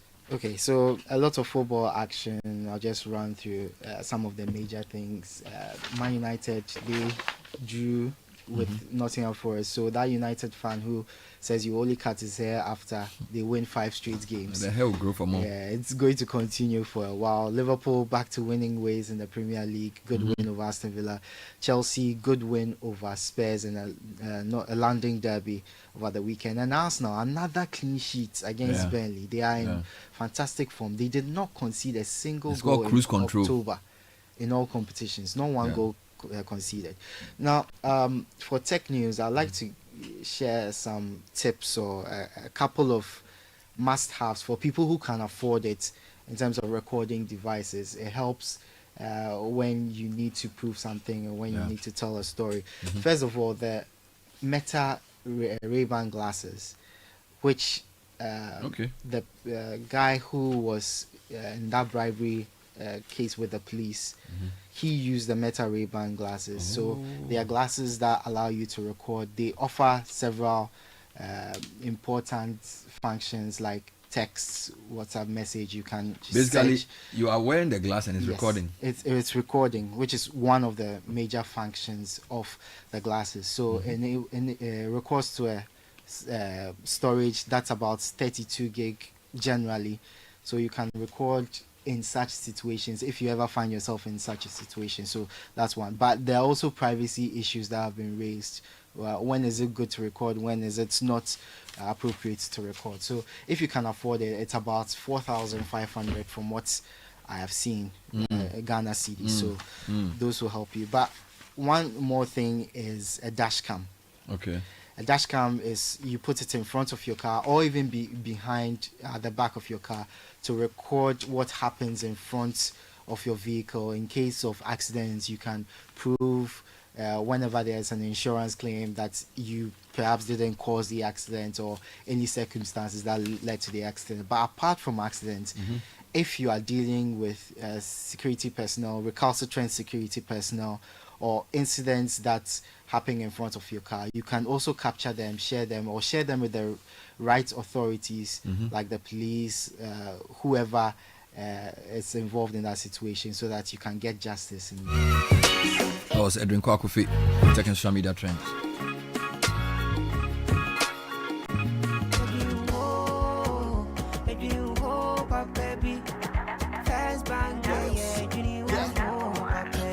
You're looking for a bank to rely on. Let me give you a shoulder to lie on. Would we sick out to bank baby? No lie. Only one place where I get my eye on. Make I introduce you all to First Bank, the best services in the world, first rank. Customer service, everything is well planned. I make music, I travel, I sell land. They be my reserve tank. Cause every time I know my money's safe. Universal banking ain't me here on the date. I'm a busy person, me no many time to wait. Now I got to Spain, even when I'm in the States. My me blue shirt. They tell me office a chilly, but who cares? Cause I bank with the best. I'm lucky, I'm too blessed. When it comes to First Bank, it's too west. Everything is you first. Nobody feed do, I'm like us. Do I'm like us. First Bank we treat you first. Treat you first. Think about you first. Think about you first. You first. First Bank. There are many reasons to connect, and it's all to put smiles on the faces of those you love. Daddy, thanks for the tea cash, okay? I love you. That's my daughter Angela. Caring for my parents, that's my duty. I also get to pay my utility bills easily with Telecel Cash. And to the suppliers at my shop, Hello, sir. Telecel cash payment received right on time. Thank you. I get to make them smile because I can pay to my suppliers' merchant numbers, even on other networks directly, and send Telecel Cash for free. My dear ones, we keep the connection stronger when our family, friends, and business relations are happy. Make free Telecel Cash transactions every day, anytime, from your Telecel Cash wallet to your loved one's Telecel Cash wallet. Save on cash, enjoy convenience, and make those who matter smile when you send them money with Telecel Cash. Telecel, connecting energies.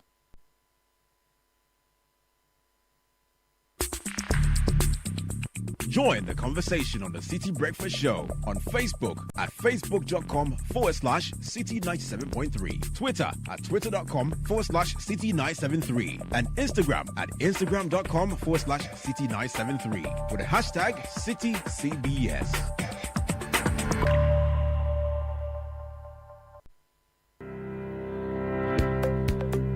Lakeside Estate is calling all business owners, institutions, and HR heads. Want to give your employees more than just a paycheck? Give them a place to call home. At Lakeside Estate, we're making it easy for companies to support their staff with beautiful lifestyle choice and affordable homes through flexible payment plans, staff financing, and mortgage options. Whether it's a 2-bedroom starter home, 3 bedrooms, or a spacious family home, Lakeside Estate has the perfect package for your team. Strong structures, modern finishes, and a vibrant community all are waiting. Let's partner together to give a lifetime value for your staff. Call our sales experts on 050-141-8622 or 050-859-8931 or visit lakesideestate.com. Lakeside Estate, quality homes for all. Dreaming big, thinking Africa. You be a Ghana Ghana's got your back. For business growth and expansion, UBA Ghana's got your back. With a 6 billion after loan facility, UBA Ghana's got your back. With POPs, send and receive money anywhere, UBA Ghana's got your back.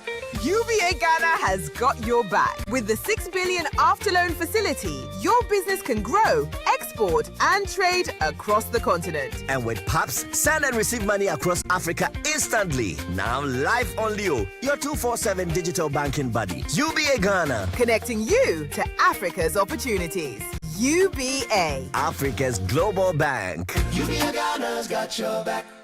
Hey, Joe! Hey, police! Electrician, no, why you done? Only in jail one. Marigina, ye. And Shishamuka cry, one for cables, a papa, and a wire dime. And on a dear Jashia Bayo. How will electrician? I wire Denny. Maybe so, the cables nearly. And with the uncheckable, so cables. Okay, the right certification. Come ha, I pay cables, a papa. From an exam cable metal Ghana limited. Or you made in Ghana. What by ya? I work 60 years. When the cables make it to ISO certification. YSP will come ha, what's or your low smoke cable and a fire safety cable. When you walk a car, Nansu when you do be number 1 for 6 and yam and 9 down. And to ask when you under your quality fire safety cables are papas and why wouldn't no problems if you are on cable. Use Nexus cable metal 1 cable and you Nexus cable metal Ghana limited in Casa 030 3304 12 and 3. Nexon's cable metal. Electricity no get leg. It be Nexon's cable metal cable they carry up. The luckiest everywhere for everyone. Yeah. This year is going to be sweet. I don't just feel it, I know it because the Luckiest Season 3 is back. And I'm about to show you how to grab your golden ticket. Just dial *712# and follow the prompts to purchase your ticket. Or go to theluckiestafrica.com, hit community tickets, and pick your lucky number. Or let the system do its magic. Choose how much you want to spend from 1 to 5,000 Ghana cedis. You can even buy a ticket for someone else. Be someone's hero. Payment? Easy. Mobile money in Ghana or card if you're international. One ticket can turn 1 CD into 500 times more. That's maths we love. Or your community go win 10 times more. So let's get lucky together because luck is everywhere. Play responsibly, not for persons under 18 years. This promotion is regulated by the NLA on the Caritas platform. You can't tell what your baby will become or what his interests will be. But you can help her get a strong start with good nutrition. Yum Vita, made with the goodness of milk, plus Nutri-V, is a delicious, nutrient-rich cereal for your baby. Oh yeah, older ones love it too. Give your baby good nutrition for a strong start. Yum Vita is available in other yummy variants. Yum Vita, a delicious way to grow. This advert is FDA approved. We asked Ghanaian business owners what they want from Old Mutual. I want insurance and pension solutions that will protect my employees. Your business growth is our business. For 180 years, we have partnered with businesses to protect and grow their most valuable assets. From tailored group life assurance protection to affordable pension plans, we've got your business and your employees covered. Contact your broker or call Old Mutual on 0509 551 609 today. Old Mutual, do great things every day. This is the Citi Breakfast Show, the city's biggest conversation. The Citi Breakfast Show. Rise above the noise.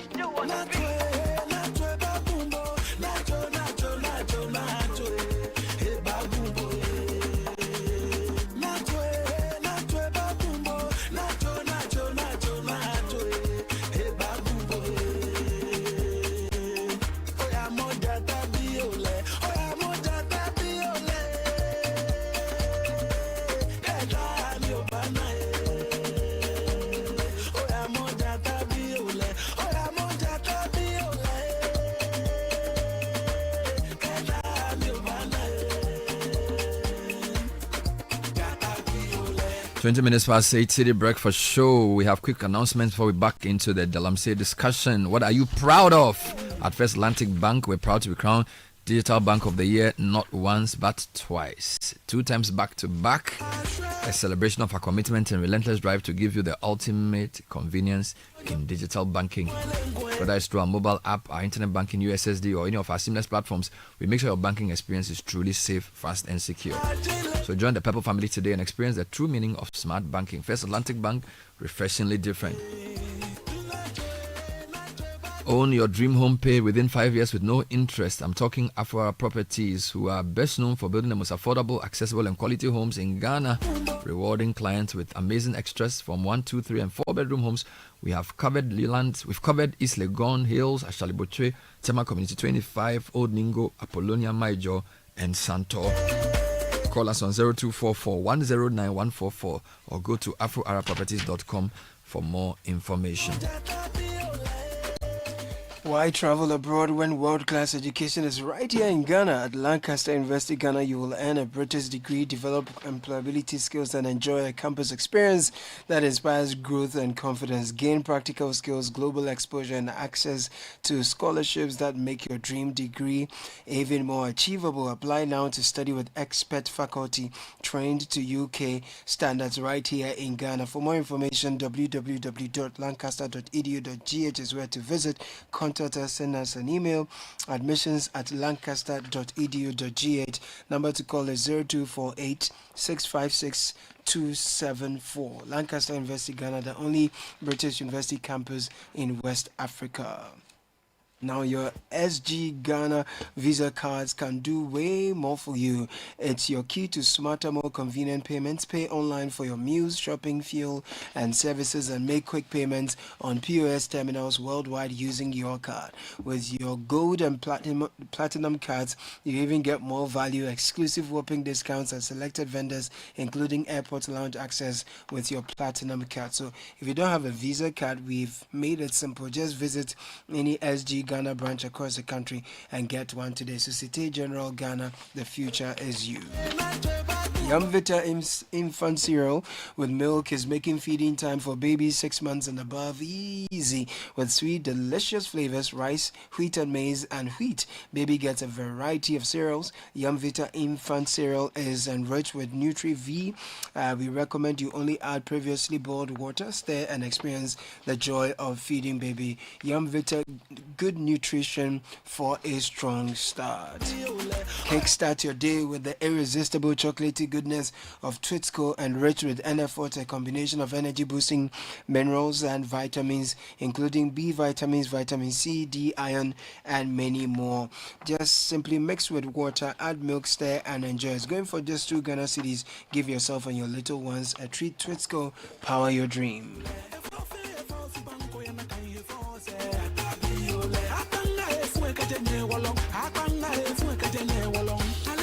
So the couple of comments I'm getting on this Galamsey thing is really troubling.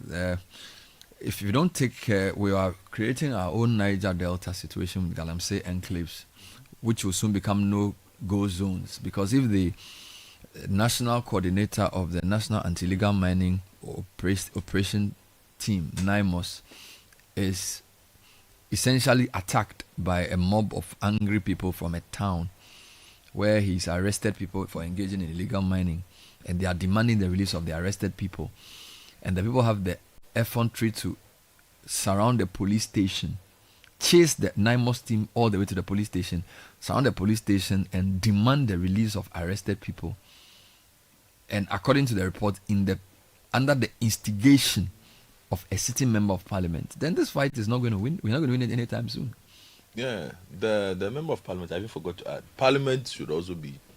So you've called for 4 things. You said number 1, yes, NIMOS should issue a statement. Number 2, the armed forces should issue a statement. Police should issue a statement. And number 4, national security should issue a statement. Because of the presence of the DI. The DI. And now parliament should also... there's a privileges committee, isn't there? Or there's another body that can invite. The speaker can call him, right? To say what's up. There's a new committee in the revised new standing orders, which deals with conducts specifically falling outside, the chamber. So let me basically tell you about that. So if you watch the standing orders, the specific provision engaged is under standing order 231, which says that Committee on Ethics and Standards, the committee shall ensure that members discharge their duties in an ethical manner with a high sense of integrity and moral character, and shall investigate any alleged violation of the code of conduct. Now, this basically establishes jurisdiction over all matters of ethical conduct or misconduct by MPs, including misbehavior outside of the chamber. Then you also have the Privileges Committee, which is also there. Then you go to the specific, the code of conduct that the our MPs passed. There are a number of sections or clauses or rules. So can you repeat what you said? You said what's the name of the thing you read? It is the committee responsible for ethics and standards. Okay. Which committee shall ensure that members discharge their duties in an ethical manner with a high sense of integrity and moral character, and shall investigate any alleged violation of the code of conduct. So there is room for Parliament to have a conversation with him about his alleged involvement in this matter. Yes. If you look at clause 3.0 up until 5.0, there are specific requirements as to how members of Parliament are to behave. So, for instance, general principles of conduct. MPs must exhibit selfless integrity, accountability, honesty, openness, and leadership. Now, it will be argued that violence and the obstruction of justice violate these foundational principles, if it is the case that he actually was there and did what he's accused of doing. Then also there is an opposition by clause 4.2, which has to do with the Constitution and the laws of the Republic. A member of Parliament shall protect the Constitution, respect the spirit and letter of the laws of Ghana. The people who were there were acting for and on behalf of the President, who has constitutional mandate to protect, our natural resources, which he holds in trust for us.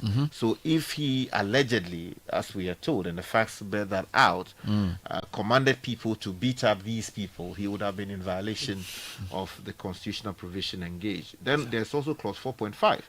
Performance of official duties and outside activities. The requirement is that a member of Parliament shall not engage in any business or activity which might conflict with the conscientious performance of his or her parliamentary duties. Now, the question is whether, mobilizing the youth, allegedly, to attack people who were there to protect our water bodies would fall in line with what your conscientious responsibility should be. And the last two, private gain. Now, clause 4.6 says a member shall not use his or her office for private gain or the advancement of associates. So, is it the case that the people involved in this illegal mining are somehow connected to the member of Parliament in question? If they are connected to him, was he using what he did, allegedly, to advance the interests of these private members or private people who were engaging in an illegality? If that is the case and the facts bear that out, then again, his conduct will be engaged by that, provision. And then finally, honor and dignity of Parliament. Clause 4.9 says, a member shall conduct himself in a manner that reflects creditably on the House and shall not bring Parliament into disrepute. The question is if what he did, by all the standards expected of a member of Parliament, he's engaged that provision. See, Bernard, the reason why I'm going along this tangent, and I will be very consistent with this until I get what I'm looking for, is there's a big opportunity. Although I have expressed my pessimism about this whole fight against Galamsey, there's a big opportunity that this situation presents. It presents a big opportunity for the state to reinforce its promise to deal with the matter. And by doing so, use this incident to send a message that NIMOS is our arm. And if you touch NIMOS, you will get problems. Because if they don't, then this the message empowers other people that Naimos, these people the that Naimos commander you understand? And there are people who, let's not kid ourselves, there are areas where people would take pride in the fact that they were the ones who faced off against the army, who faced off against the police, who threw stones at the Naimos director and he ran away. So somebody will look to replicate it. So there's a big opportunity here, to give Naimos standing in this fight against Galamsey. That should not be missed. Second one, hold me on. The second opportunity that this provides is, I have made the call that we are not dealing with enough big personalities when it comes to this fight against Galamsey. In order for these kinds of things to work, if you look at the world over, you see a study of all the situations or scenarios that are close to this, where the state is waging a battle against elements, you almost always need a big name to attach. Yes. As an example. To send a message. This could be it. If they've been missing it. This is an opportunity in disguise. It's an opportunity in disguise, and we hope the state does not miss that opportunity. Which is why I'm saying we need all these people to come out to confirm the details, officially confirm this particular one. We'll not let it go. Because if this one is confirmed, then it is very serious. Yeah, we'll not let it go. But if they don't, it becomes like what happened at Manso Botinasi, where 5 people were critically injured or some even died. People were attacked. The IGP's representative was attacked. He was injured. We don't know what happened. Or it could become another Dr. Hanabisu case where she's going to arrest some Chinese Galamseyers head. And there were videos of this banner. They basically blocked her truck. A state official. They blocked her car. That get the people out of the car, release them to us, or you are not going. We don't know what happened after. She has not come to brief us because there's no official statement on these things. And I think we need to force the system to start normalizing an official account of these things. It's important. Yes. The official accounts of these things cannot just be newspaper reports, cannot just be what journalists have reported, because it helps us to chase transparency and accountability. Correct. Because on this day, Ghana Armed Forces said that. On that day, the police corroborated and said this. The government of Ghana says this. We need these things to become a part and parcel of this so-called war against Galamsey that is currently being waged. 8:33 City Breakfast Show. We are making strenuous efforts to reach officials of NIMOS to comment on this, officials of the Ministry of Lands and Natural Resources, officials of the security agencies, and indeed the MP mentioned in the matter. We are still trying to bring some reaction to this. Let me read a couple of comments that have come in. It says, "Good morning, Bernard and crew. The Galamsey incident you are discussing shows how deeply the political class, some security persons, and some chiefs are involved. We can't rely on these same people to fight Galamsey. Organized unions, student unions, professional bodies, market women should go on strike. This is the only way we can get the government to act decisively." Good morning, Bernard and team. In fact, the president must speak to the nation within 24 hours concerning this matter. I watched the video and I was so much annoyed that the president must speak immediately. The MP must be brought to book ASAP. Godfred is right. Let NIMOS make official statements so the president responds immediately. Wisdom from Goma Akotse. Good morning, team. This matter should not end here. The authorities should use the video available to identify the individual involved so they can be prosecuted, including the MP, Frank in Dakuman. McDonald Bruce from Dakuman. He's unhappy with me. Can you tell Godfred to stop referring to the MP as honorable? There's nothing honorable about the actions. You should now bow your head and say, okay, he was just making it as a reference to how we call our MPs. Good morning and team. People in mining areas see Galamsey as a way of life, and any attempt to stop them is seen as an attack on their source of livelihood.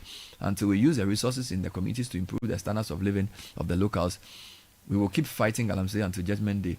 And as a Ghanaian who has given up on Ghana, I can say without fear that no politician has what it takes to fight Galamsey. I want to make a quick connection before I bring Sky. You know, around this same area in Ahafo North, which is a Sutifi North, Newmont opened a $900 million Ahafo mine project. The CEO of Newmont, Tony Palmer, has been speaking about what makes Ghana a stable mining jurisdiction, offering stability agreements that allow firms to lock in royalties for 5 to 15 years. You see some of the things that sometimes the locals also hear and they are not happy. They get angry. Now, this is part of the context, right? And I'm not saying I'm not blaming Newmont for this. I'm just reading a story. So Newmont has invested heavily in Ahafo North. So now they are Ahafo South and Ahafo North, close to $1 billion. And it stressed the need for a regime that is fair and transparent. If not, capital will go elsewhere, right? Now, Ghana has ordered some audit of mining firms. I think you saw this story a couple of days ago, including Newmont. And basically, we are told that the state wants to check if the revenues we have accrued over the past 5 or so years have actually come to the state properly, whether the companies have paid the right tax. We're also told that Ghana is pushing for greater control of natural resources amid a global commodity boom.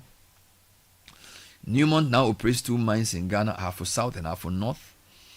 We know that they sold the Achim mine to China's Xinjiang last year. There clearly is a lot of gold in the country still to be mined, and this is considered to be legitimate mining business. Now, this is the same Ahafo that we are having this incident. And in fact, it was Newmont site that the people were rescued and sent to. The colonel and the 10 soldiers and the police, they were eventually sent to Newmont's operation site for relief because the people were threatening to finish them. So the government has a decision to make, all right, between attracting mining investment, keeping the nation stable, fighting illegal mining, but also making sure that the revenues from mining, which from official usage, are used appropriately to help local communities.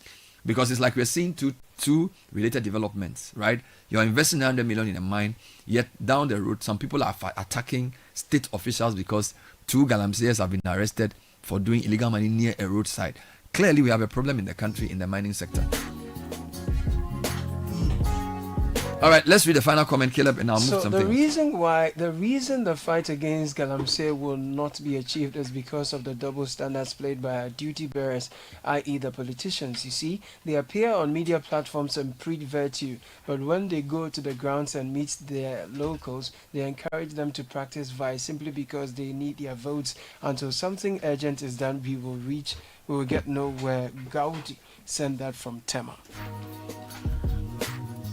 All right, so while we summarize this, I'm going to go to some Sky. I just wonder your quick thought on, Godfrey is saying that this is, even though it's such an unfortunate incident, it's also a big opportunity for the government to use this to send a clear signal that they will not allow any community or individuals to go foul of the law in this brazen way.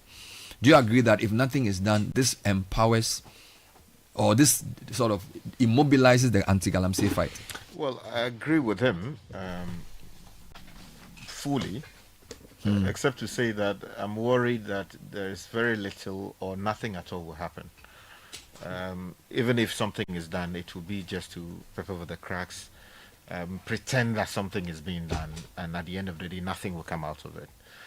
I take the view that even if we get Parliament involved, which is one of the things that we should do as part of the effort to exact accountability, a report may well be prepared, but that report will most likely not be debated on the floor of the House. It will be kept in abeyance until the life of this Parliament expires, as we've seen with similar other cases of misconduct on the part of members of Parliament. Indeed, if the claims are true and the facts are there to back it, then there will be requirement or need for criminal prosecution, because the people who were there to sort of protect our water bodies were acting for and on behalf of the president, who, as I stated much earlier, is holding these resources in trust for us. So to attempt to prevent people from just discharging their lawful duty, which duty they were performing for and on behalf of the state, criminal, prosecution would have to flow from that if the facts do support that. Now the question is whether the Attorney General which the institution responsible under Article 88 of the Constitution for prosecuting criminal conducts like this, will have the kahunas to go after this member of parliament, who is a member of parliament on the ticket of the governing NDC, and we are told that some other big shot within the party is linked to this particular matter. All those links would have to be properly, unearthed. And if the facts support the position that people take that the MP actually did this, then of course there would have to be prosecution. But I doubt very much. You are not optimistic. Anything. No, I don't. I honestly don't believe that. Anything meaningful. No, Bernard, because we've lost such golden opportunities in the past.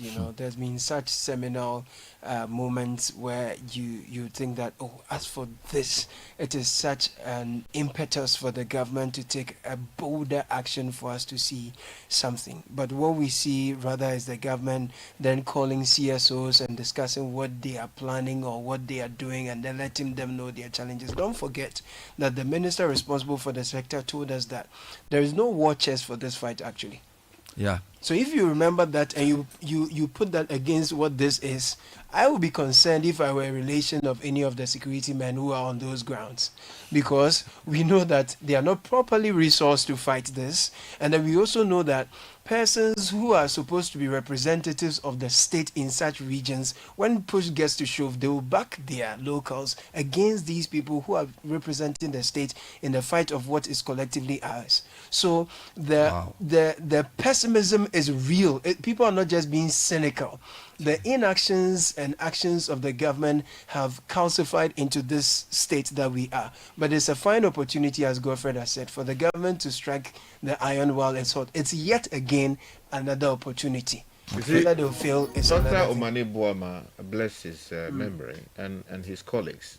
Many people are resigning to some, what do you call it? What's the word? Like that they perished in vain in service of this republic. That's painful.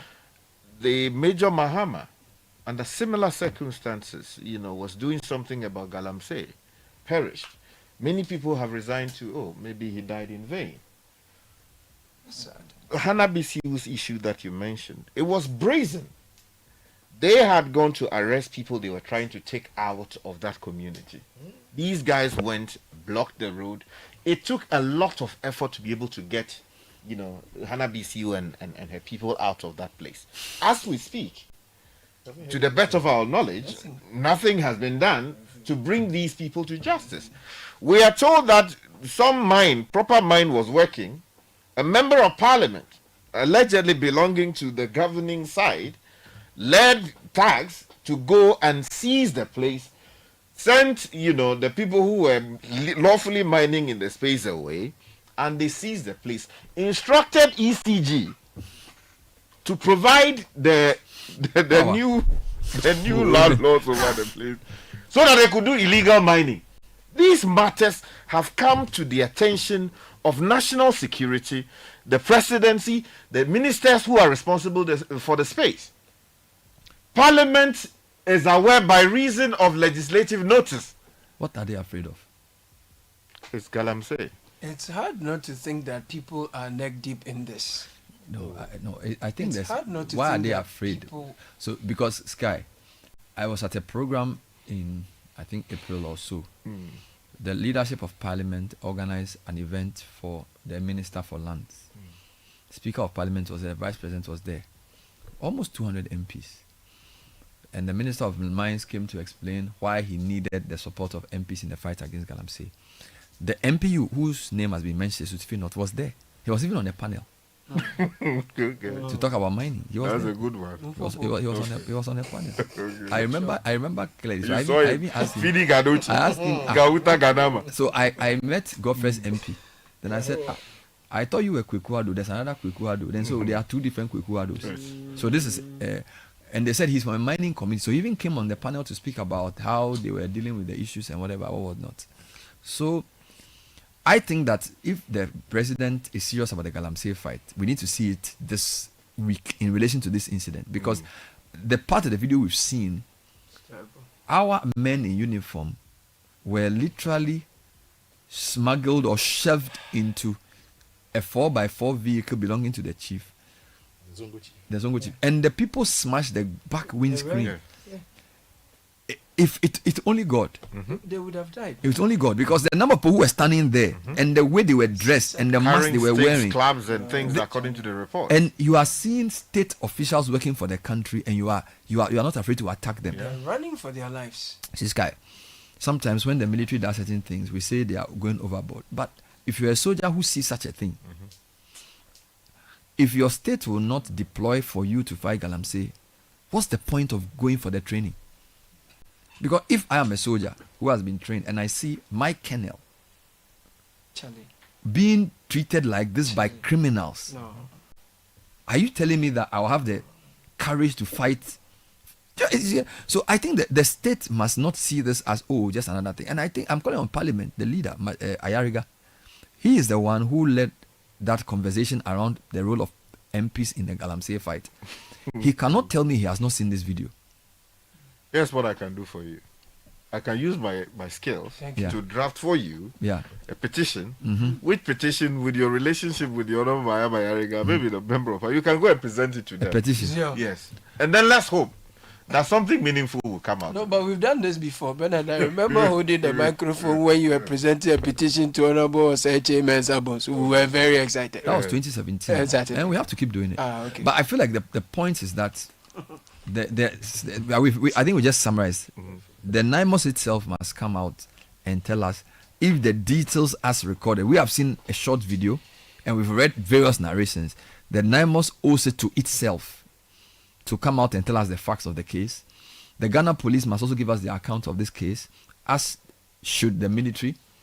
And of course, we need the member of parliament for a certificate not to also come out and clear the air, because no video has actually shown him, but it's been reported likely that he was the one who incited the people. And the police.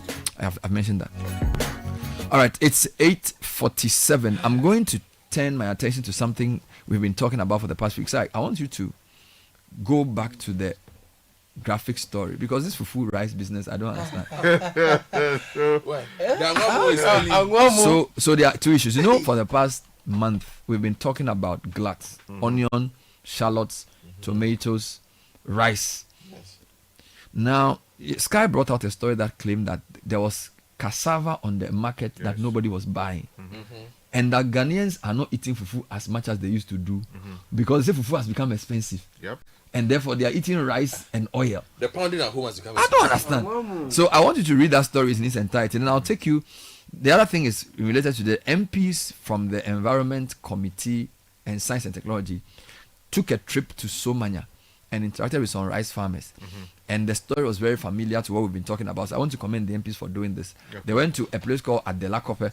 But before I come to rice, I want you to deal with cassava. So the cassava story is published by the Graphic Online, and the title of the story is Sacks of Cassava Rot at CMB Market Due to Low Sales. It was published on the 1st of November 2025, and it says, for the past 7 months, cassava sellers at the CMB market in the Central Business District of Accra have experienced low sales, leaving many of them with bags of unsold cassava. Now, sellers from various parts of the city who frequent the market to buy on wholesale basis said many families were no longer eating fufu as they used to. Now, this disruption in sales was revealed during 3 days of interaction between the Mirror and some cassava traders at the CMB market starting last Wednesday. Now, fufu is a Ghanaian delicacy from boiled and pounded starchy foods such as cassava and plantains.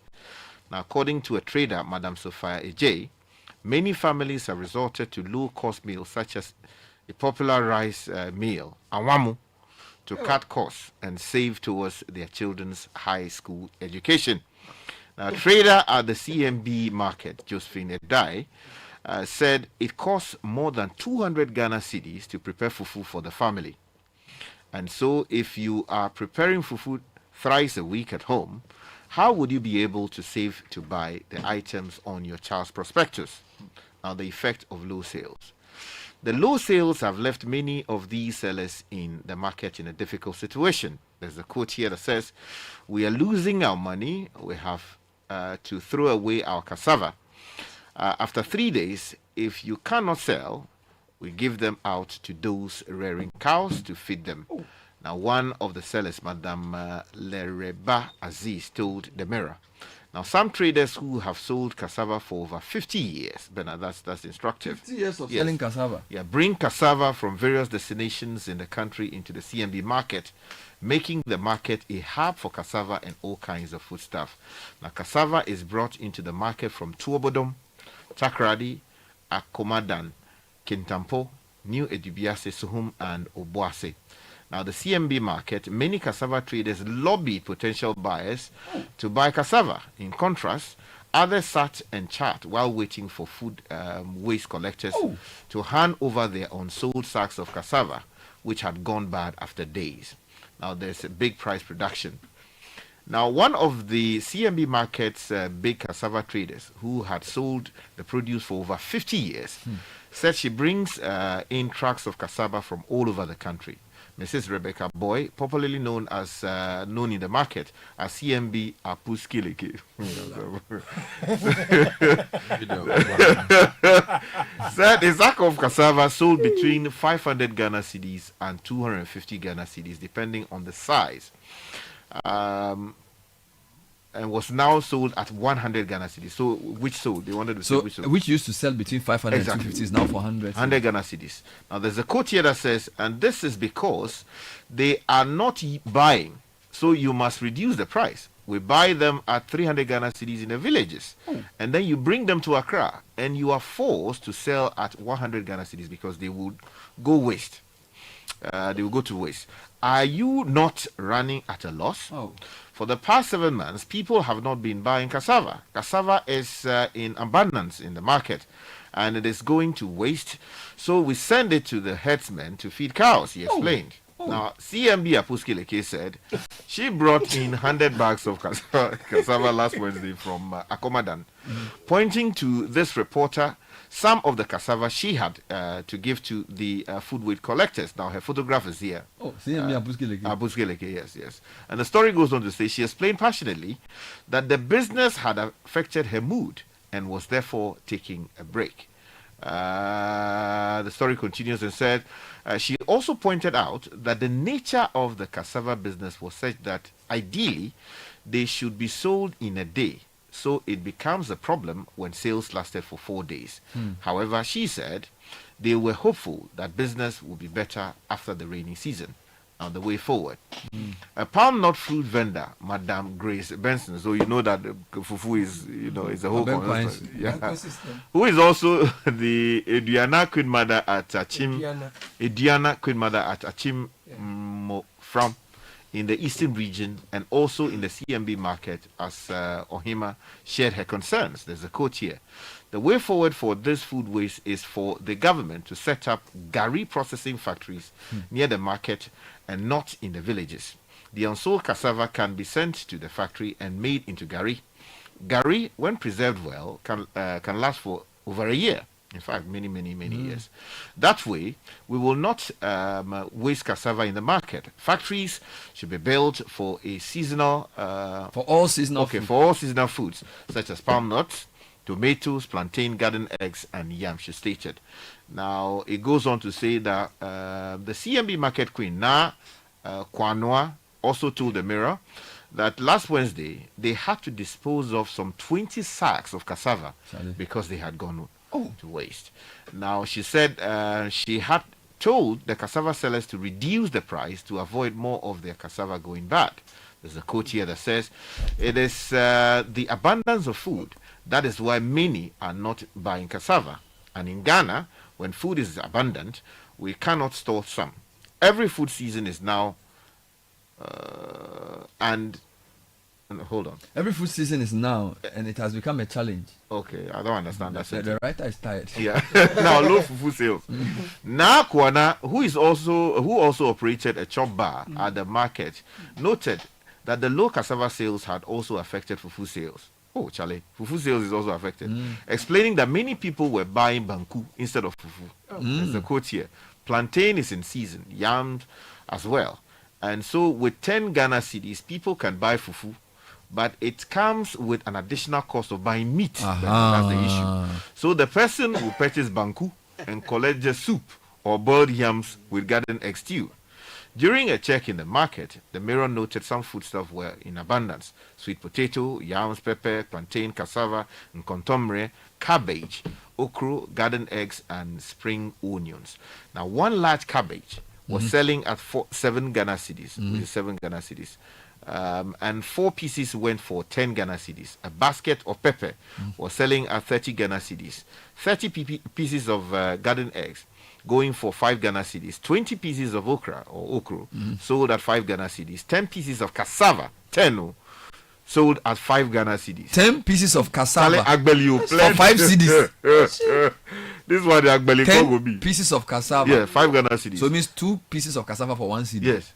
So 7 small fingers of plantain sold at 5 Ghana cedis, while 2 medium size sold at 5 Ghana cedis. And 4 medium size went for 10 Ghana cedis. If cassava is this cheap, there should be no hunger in Ghana. Yeah, unfortunately there is. Yeah. And the issue of gari as well. If you have a cassava glut, at least you can produce gari. Yep. And gari can last for at least a year, if not more. So it's the value addition that is the problem. This is clearly not a fufu eating problem. This is the absence of. No, you don't get it. 5 cedis. No, but see, for 10 pieces it's cheap. But you need plantain. Plantain is expensive. Plantain is expensive. Not everybody eats just the raw cassava fufu. A lot of people prefer. But even people are eating banku. Sometimes we use cassava dough. Yeah. Yes, but the point I'm making is that's what I'm saying. That I don't think the problem is the fufu problem. It's a gari problem. It's a value addition problem, and the fact that we haven't expanded what we can do with the storage cassava of yet. even cassava. You see, the concern about the meat is the fufu is that when you buy cassava, you need to fortify it with plantain. Yes, which is expensive. Yeah, that's right. And then you also need to buy meat and related things like okra. For the fufu to go down well. So fufu is an expensive meal. Yeah, but so is banku. No, banku, what do you need? You need the okra. Yes, banku. You need pepper. Yes, that's all. Or you need fish. Calamine, that's all. In fact, you can even forgo the calamine. Yes, but the fufu too, I've seen people who eat fufu. No. The way fufu is, it needs soup. Yes. And it needs meat. Yes. Yeah, but no. And then you need okra in there. No, to make it smoother. And then you need garden eggs. Are we looking at this? And then boy basically has to be on top. Because we've seen people who, let's look at it from the context of the people who are in the rural areas, for them this might not be as expensive. Yes. They actually eat proper food. It's an Accra problem. The meat and everything is loaded. Because so this is an Accra problem. So if your average Accra man or woman prepares fufu, the small fish and the soup. Okay, the soup has things that go into it, but so does the okra. Does it not? Yeah, but I think the point we are making is that I think there are 3 angles. There's the fufu angle as an immediate interest for the story. There's the larger storage problem, and then there's the value addition problem. The fufu problem. So the fufu problem is big because fufu is generally one of the places where cassava goes. Yes. But I think, hold on. Because cassava is a base for most fufu. So if people are not eating fufu because other things are expensive, it affects the sale of cassava. I think perhaps what we need to look deeper into, in addition to the very experienced narrative of these market queens, is people not necessarily preferring etimetim anymore. Yes, it's true. To fufu powder.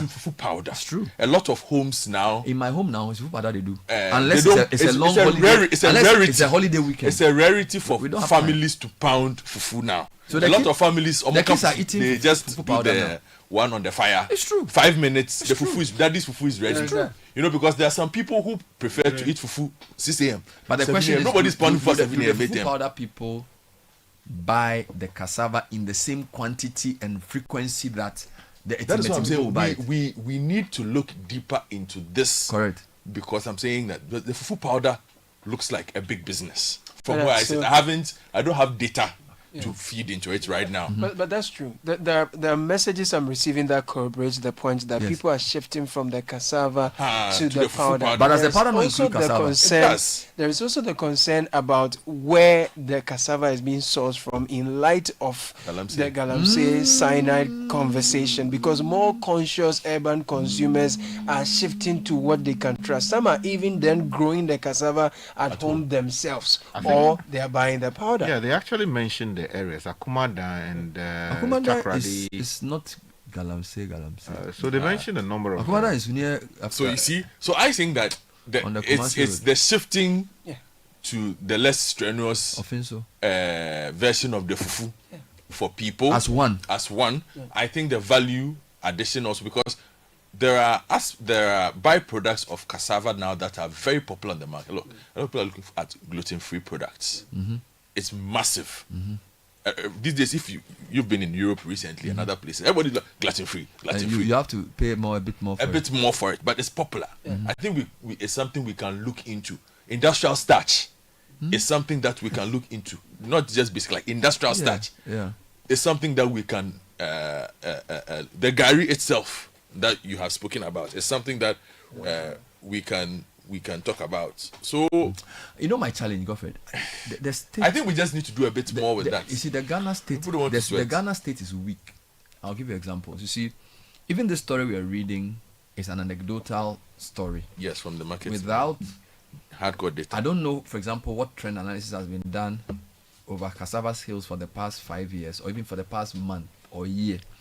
Do you understand that we can use to say definitely that there's a cassava glut? The rise of the glut is very clear because we've had interviews from all regions, all 5 regions in the north. We've had interviews in the Volta region, and Parliament has gone to Greater Accra region. So we can say that the rice glut is a hard fact. I'm not sure of the cassava situation fully yet. Well, if market women are talking, but it's just one market, and they have spoken about the price levels where it was and where it is now, from 300 thereabout down to 100 Ghana. So okay, let me explain what I'm saying. I'm trying to say that, you see, Sky, the reason why we are not able to solve problems is that the state doesn't mind the issue in the long term. Yeah. So it comes up, we make some comments and we move. Okay. We've been talking about glut for the past month and a half. Onion glut, tomato glut, fish glut, rice glut, and now they are saying so now that should tell you something that now have you seen a statement from the Ministry of Agric commenting officially on the glut? No, what do they do? They react to, we will give buffer stock money to buy this, to buy that, episodic. There isn't a coordinated place where we can verify and say 2025 has a bumper harvest. Rice is 60% more than regular. Cassava is 10% more. Fish is 2% more. And these are the policy actions we are taking to solve it. There is nowhere in the public discourse that has happened. So what do we hear? Sky makes a bit of noise about fish. Some people rush to the place and order something. Godfrey makes a lot of noise about rice. The president orders that they should give buffer stock money. You get it? Now, that tells you that the state itself either is unwilling or unable to tackle the issue in a long-term fashion. That's number one. Number two, there are too many informalities in our food spaces which have to be dealt with. So we are talking to market queens, we are talking to farmers, everybody's just narrating their own back of the envelope estimation. There is no real proper data for policy decision making in a sustainable way around even cassava. So for example, how much more cassava do we have? What is the need for industry? What type of cassava do we produce in Ghana? What type of cassava grows best here? Is it the industrial version or the gari version? Now, if industrial is 40, gari version is 60, what percentage have we overgrown this year? Where is the lack of demand coming from? Is it the gari factories that are closing down? Is it the people who are not eating fufu? Or a combination of all? Do you know what I'm saying? All these things are not known. Yet everybody is talking, everybody is working. You cannot develop like that. The reason education was invented was to help us structure our thinking. Education was invented because people needed degrees. The difference between the difference between success of societies and failure is education. go back to the 19th century when Britain was conquering everybody. They were the highly educated people. A lot of the rest of the world was not highly educated. So they colonized Ghana, they colonized India, they colonized America.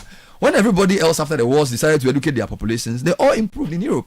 We have just used education to accumulate degrees, and we are not linking, for example, what our farmers do to what our researchers do, to what our factories do, to what our private sector do. People publish research and get marks, they put it in their room.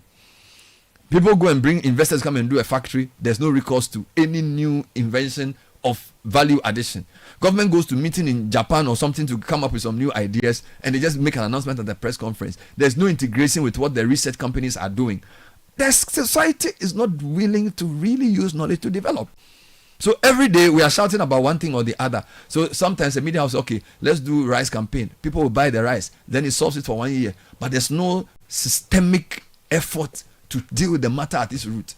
It's a trouble for me. The society has so much information. It's not being used because the leadership does not either understand or value knowledge and insight and research for problem solving.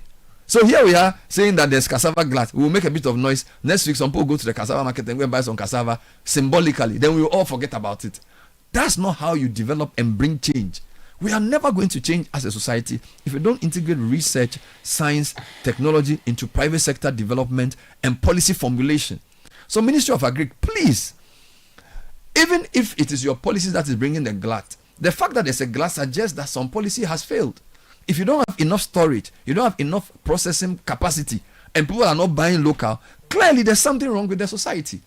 So whether you are tackling it from the buy Ghana rice angle, or use Ghana rice for flour angle, or use cassava for bread flour angle, or let's eat more gari instead of rice angle, there obviously is an angle for you to lead as a state.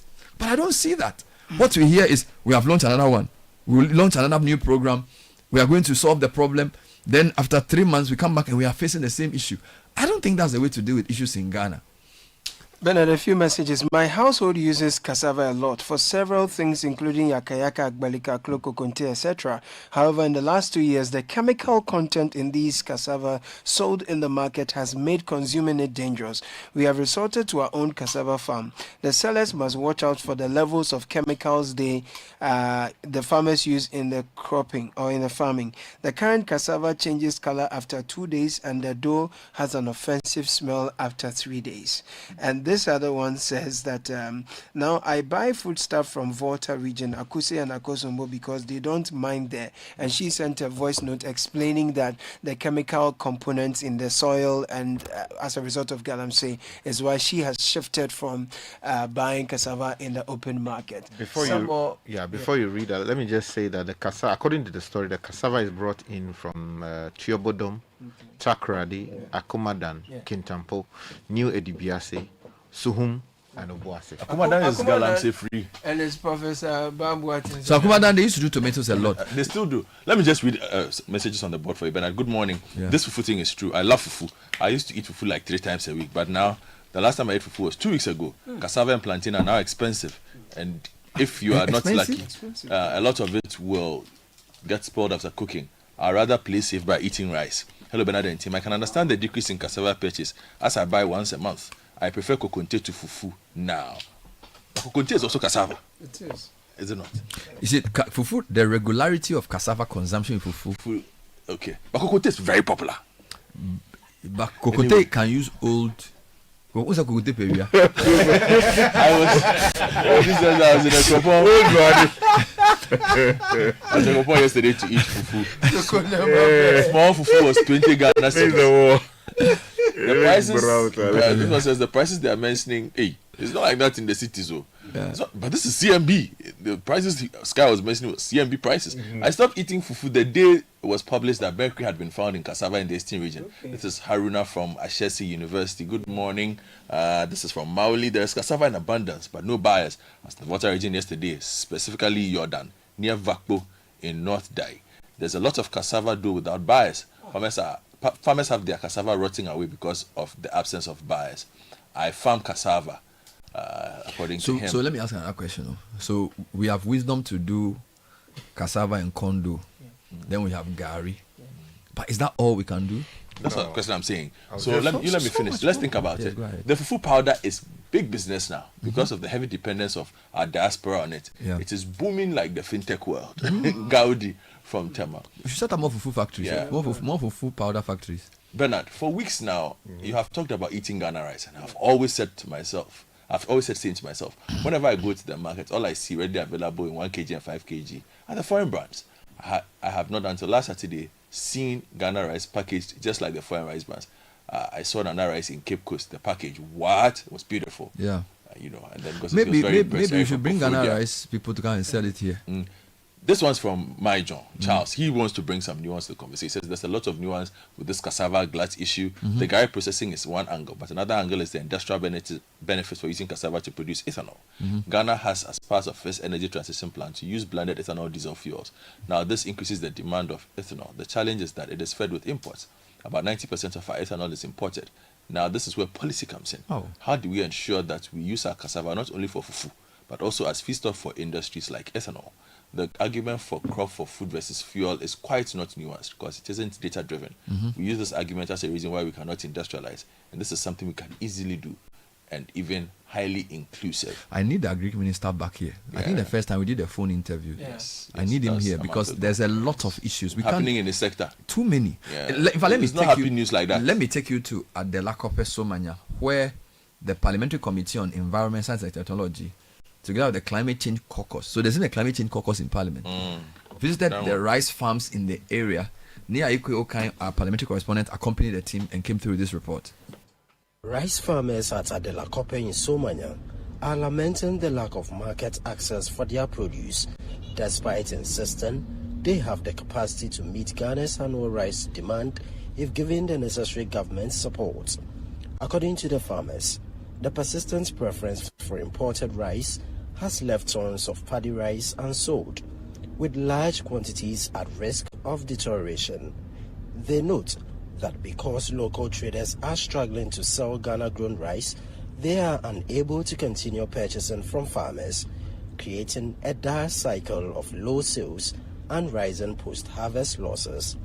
The concerns were raised when Parliamentary Committee on Environment, Science and Technology, together with the Climate Change Caucus, visited the rice farmers in the area. The farmers stressed that the increasing appetite for foreign rice is threatening the sustainability of local rice production. I think locally we have farmers who are ready to produce the local rice for us. And now we sold our rice. They have not paid us yet. The complaint we are getting is that the foreign one we have here, the price has gone down. So we are rather buying that one.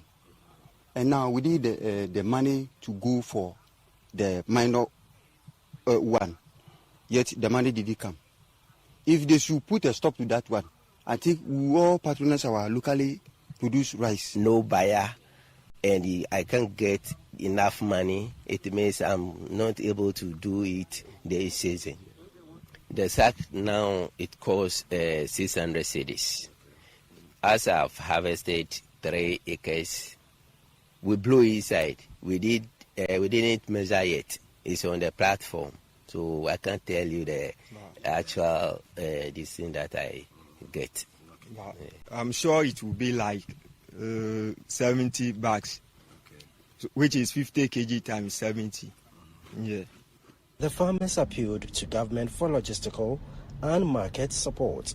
A member of the committee, Dixon Tredia, urged government to introduce measures to reduce methane emissions associated with rice farming as part of national efforts to combat climate change. This visit is an eye-opener. It has enhanced our capacity to help government and policy makers to come up with policies, measures, technologies to ensure that we produce the rice and reduce importation. So how do we produce the rice in a modern technological manner that methane reduction and mitigation measures will be incorporated into the rice production?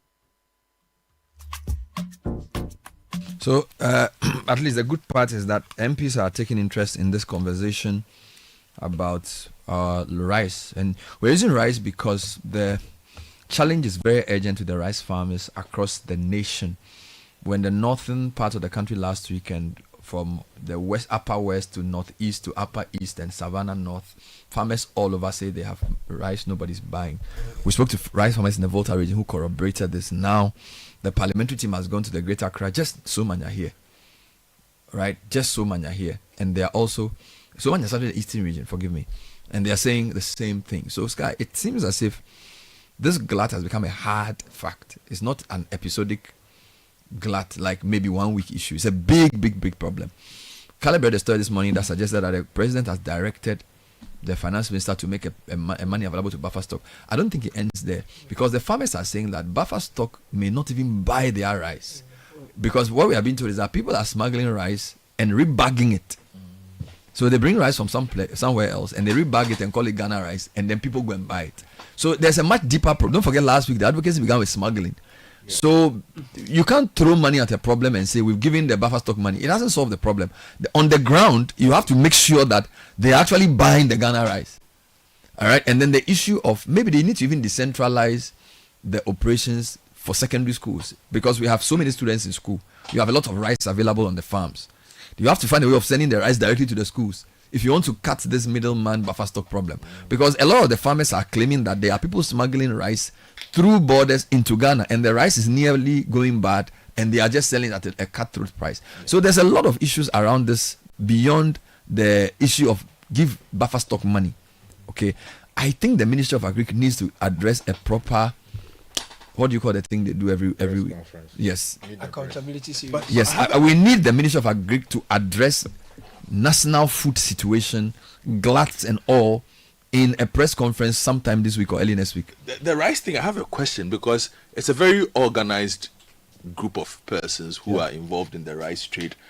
Last week you spoke to folks along the chain, from growers to millers, everybody, to, sellers. If the government, for instance, says if they say we have a rice glut, so this is how much we have, and they know how much they have because they talk to each other a lot. Yeah.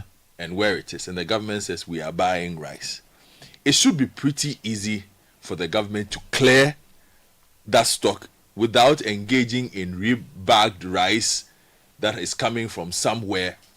Because if the government says, okay, I am giving $100 million to buy all this rice, at least by the time the purchasing is done, all the people in the chain should tell you that, the government bought up 80% of our stock. Which is why when the buffer it should stock, be very easy for them to tell you. So if the government releases money that we are buying up the stock, how is it that they at that end never really feel, to be fair, that the government has bought the rice? We don't know if the money has been released or the government has just announced. Previously. Okay, from what we know, last week the buffer stock company held a press conference where they said the money is coming. Okay, that's number one. Number two, there's also a question of what price they are offering the farmers. I think he mentioned that for a certain category of rice, it will be 5 cedis per kilo or something as the minimum price, and that they were setting a price floor, instructing their buyers, because the buffer stock buys through middlemen. I think that because we are in an emergency situation, there should be some different arrangement to mobilize the rice. Yes. Do you understand? Because there are so many people who say they have rice and nobody's buying it. So if you use your regular buying system, which some people believe is compromised because of smuggling, you are still not going to mop up the excess rice. Because if somebody is determined to smuggle rice and bring it at a cheaper price, even if somebody has genuine Ghana rice to buy, they will find a way of not buying it. I mean, I have a headache about some of these things. Look, the army feeds itself every day. Yes. Right. They eat rice. What rice does the army? That's why the farmers are saying that the army, the prisons, and the schools should be the first ports of call to buy the rice. Like, but have you gone to the warehouse to see whether they don't have imported rice? Because the challenge is that maybe they've already filled their warehouse with imported rice.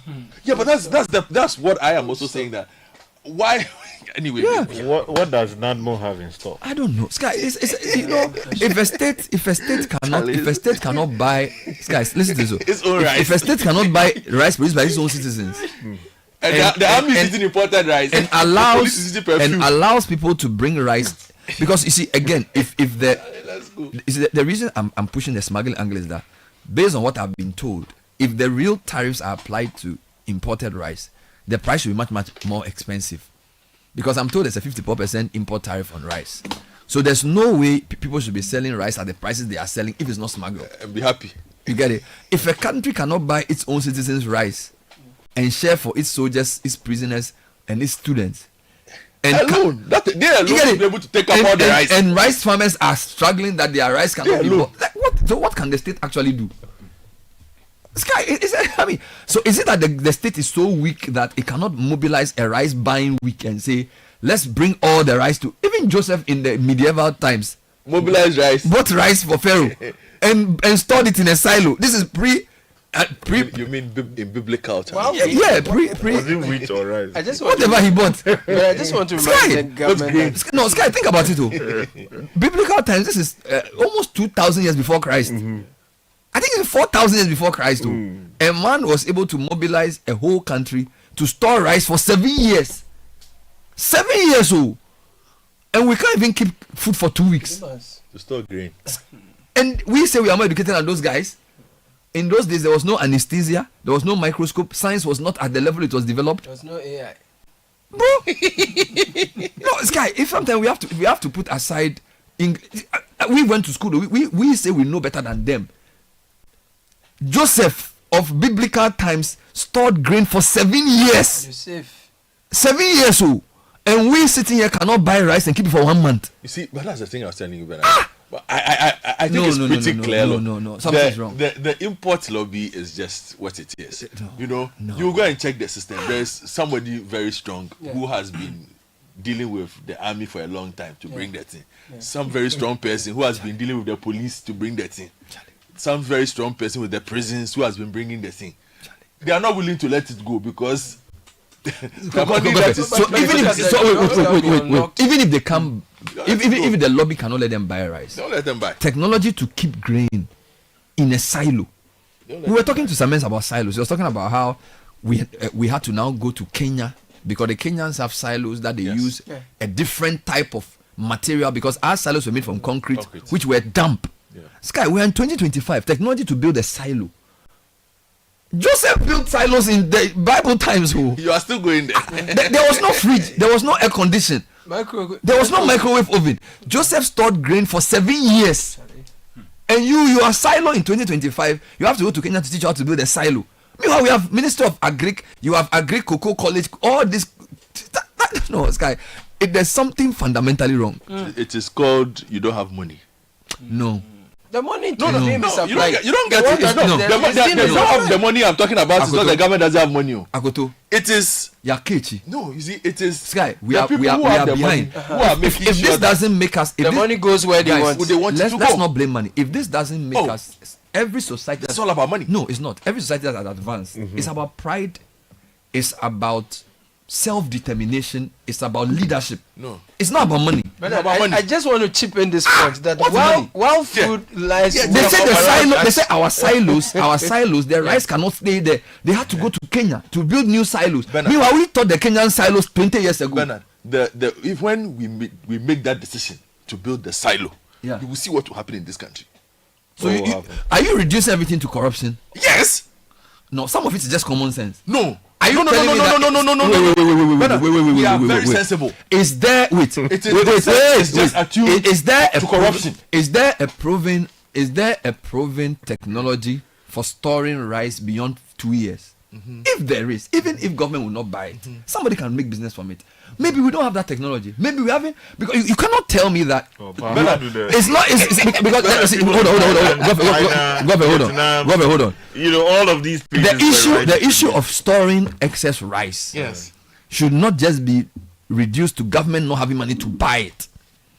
Because there should also be a means of storing it. Yes. Because don't forget, we had a dry spell last year. Yes. Or 2 years ago. Yes. So it's not as if every year you have a glut. Now, if a society cannot mobilize to store rice, even if you can't buy it and eat it today, even build a silo and let them bring the rice and keep it there and say, I'll pay you later. But why do you think there has never been an incentive by the state who know that they've needed silos for the past 25 years to rebuild silos? Why do you think how do I know? Because the money that they are getting from the people who bring the rice in, who bring in whatever in, outweighs the need to put up a silo.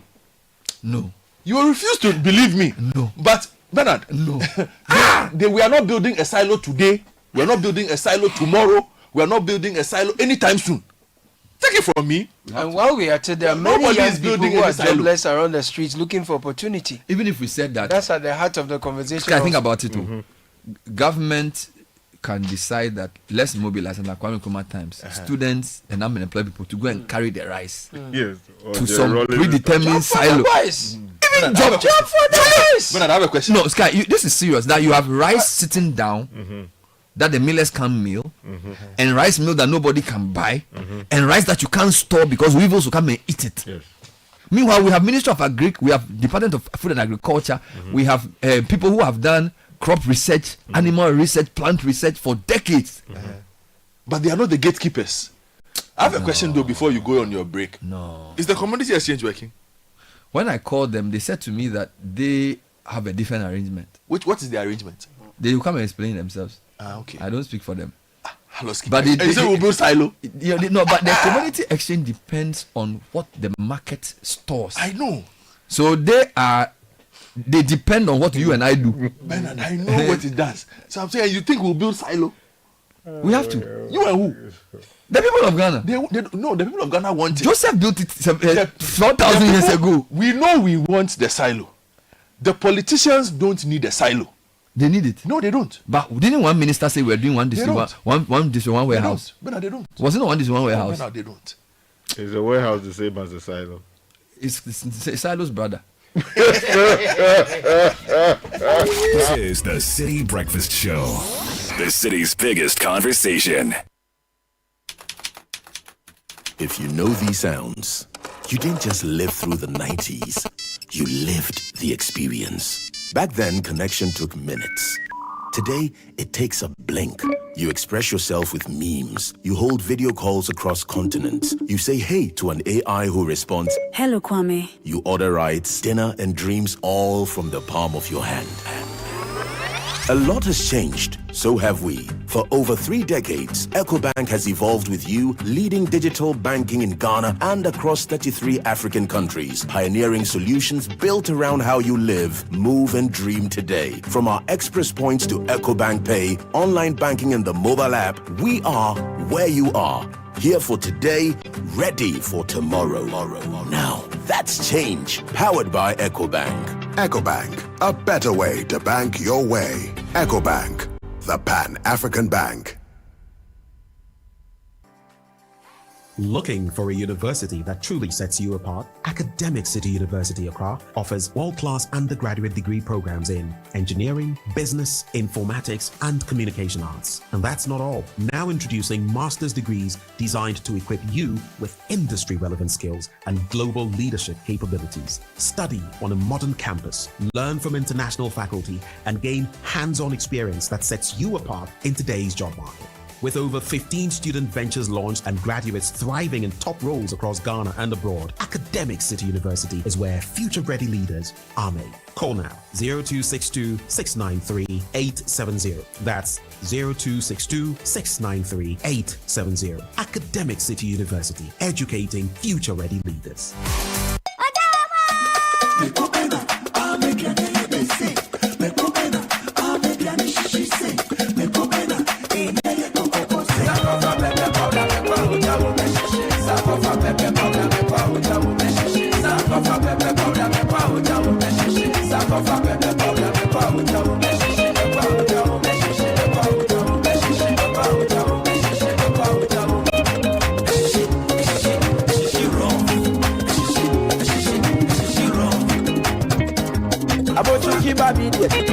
Sankofa, pepper soup where you know, pepper sankofa, sankofa pepper powder, a shishi raw. Sankofa pepper powder, sankofa pepper powder,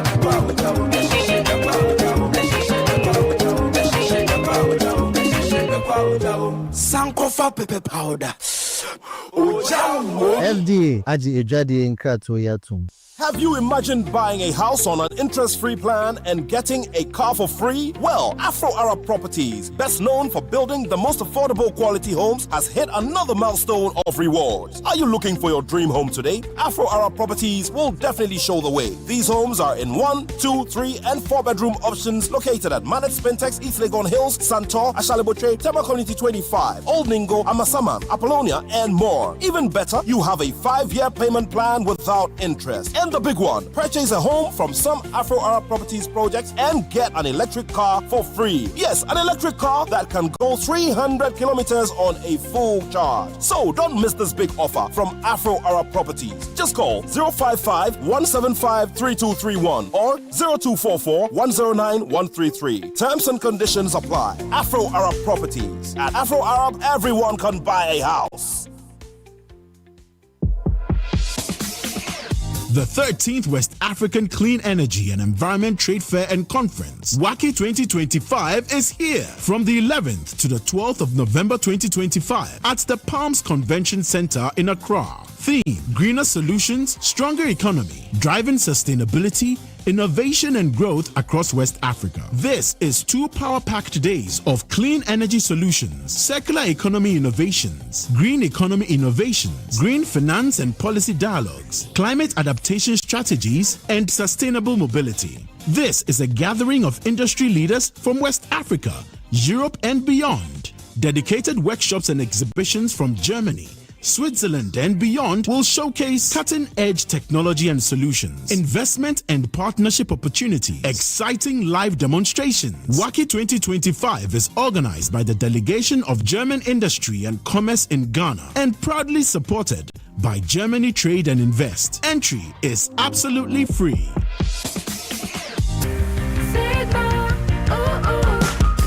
Make life easier with Sigma Appliances. Yeah. Your excellent go-to choice for Sigma Appliances. This Christmas, from air conditioners, fridges, freezers, TVs, and washing machines to small appliances, Sigma has them all. And now, beginning January 2026, for every Sigma appliance you purchase, you will be donating towards bettering technical vocation education training in Ghana. Visit Platinum Impex on Espintes Road behind Okadeco for wholesale. Or find Sigma products at your nearest home appliance shop. Call 0302-801-555 or WhatsApp 0554-666-444 or visit platinumimpex.net. Sigma Appliances. Create possibilities. Hey, so what goes into building quality structures? I mean, literally, what goes into it? Wujaf, you don't want to be sitting here somewhere worrying whether or not you did a really good job. It'd be a very simple equation. If there's no diamond cement in the mix, massa, forget it. Don't start cry. Menye, diamond cement has been providing builders, block makers, and construction companies that peace of mind for years. Diamond cement is 42.5 R grade cement, unbeatable quality made right here in Ghana. And because we have your pocket in mind, we provide 32.5 R grade so that everybody getting on. No long talk, Jack. If there's no diamond cement in the mix, don't start. Locate Diamond Cement Ghana Limited nationwide with factories in Aflao, Takrade, and Buipe, or call 0244-313-368 or 0540-111-978 or 0202-021-175. Diamond Cement, still as hard as a diamond. Luck is everywhere for everyone, yeah. The winning season is back, but this time I am collecting the wins like jollof at a wedding. The luckiest season 3 is here. Your chance to flip your luck or maybe your bank account too. 2 easy ways to join. Dial *712#. Hit 1 to buy for you or 2 to gift a friend. Feeling lucky? Pick 1 for a random number or hit 2 to choose your own. Pay with mobile money. Done. You're in. Or go to the luckiestafrica.com, click community tickets, choose your number or let the system do so for you. You can buy a ticket for your boo or your favorite barber. Pay with Momo or card if you're abroad. 1 ticket could turn your 1 Ghana Cedi into 500 times more. And the whole community could win 10 times over. Dial *712# or log on. Let's get lucky together because luck is everywhere. Play responsibly, not for persons under 18 years. This promotion is regulated by the NLA on the Caritas platform.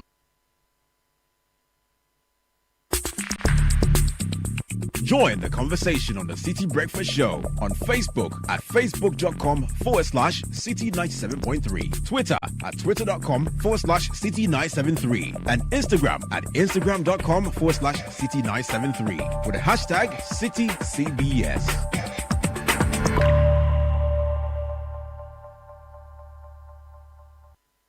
The City Breakfast Show. Rise above the noise.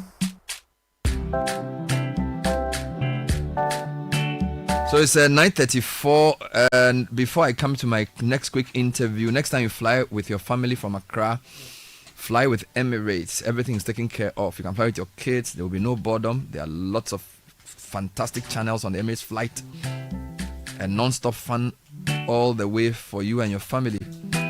We do over 150 destinations within the Emirates Global Network. Find out more at emirates.com.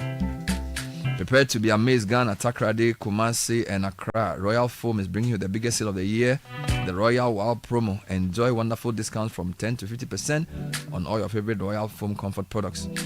Get 50% off Luna sofas, 30% off beds, 25% off Chesterfield sofas, 30% off Adinkra L-shaped sofas, and up to 20% off mattresses.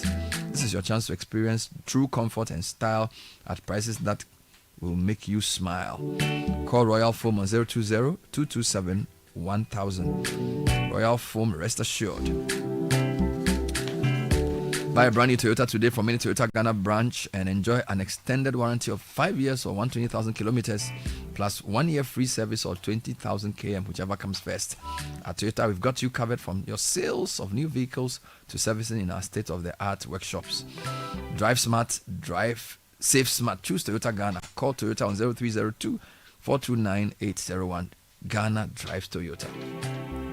Let's talk about Stanbic Bank. The bank is here to position itself as Ghana's leading SME growth partner by showcasing the bank's impact through the 2025 SME Clinic Series, which was a nationwide capacity building and financial empowerment initiative to equip entrepreneurs with knowledge, funding access, and tools to scale sustainability. So Hamza Mumuni is manager for Stanbic Business Incubator. Hamza, welcome to the show. Good morning.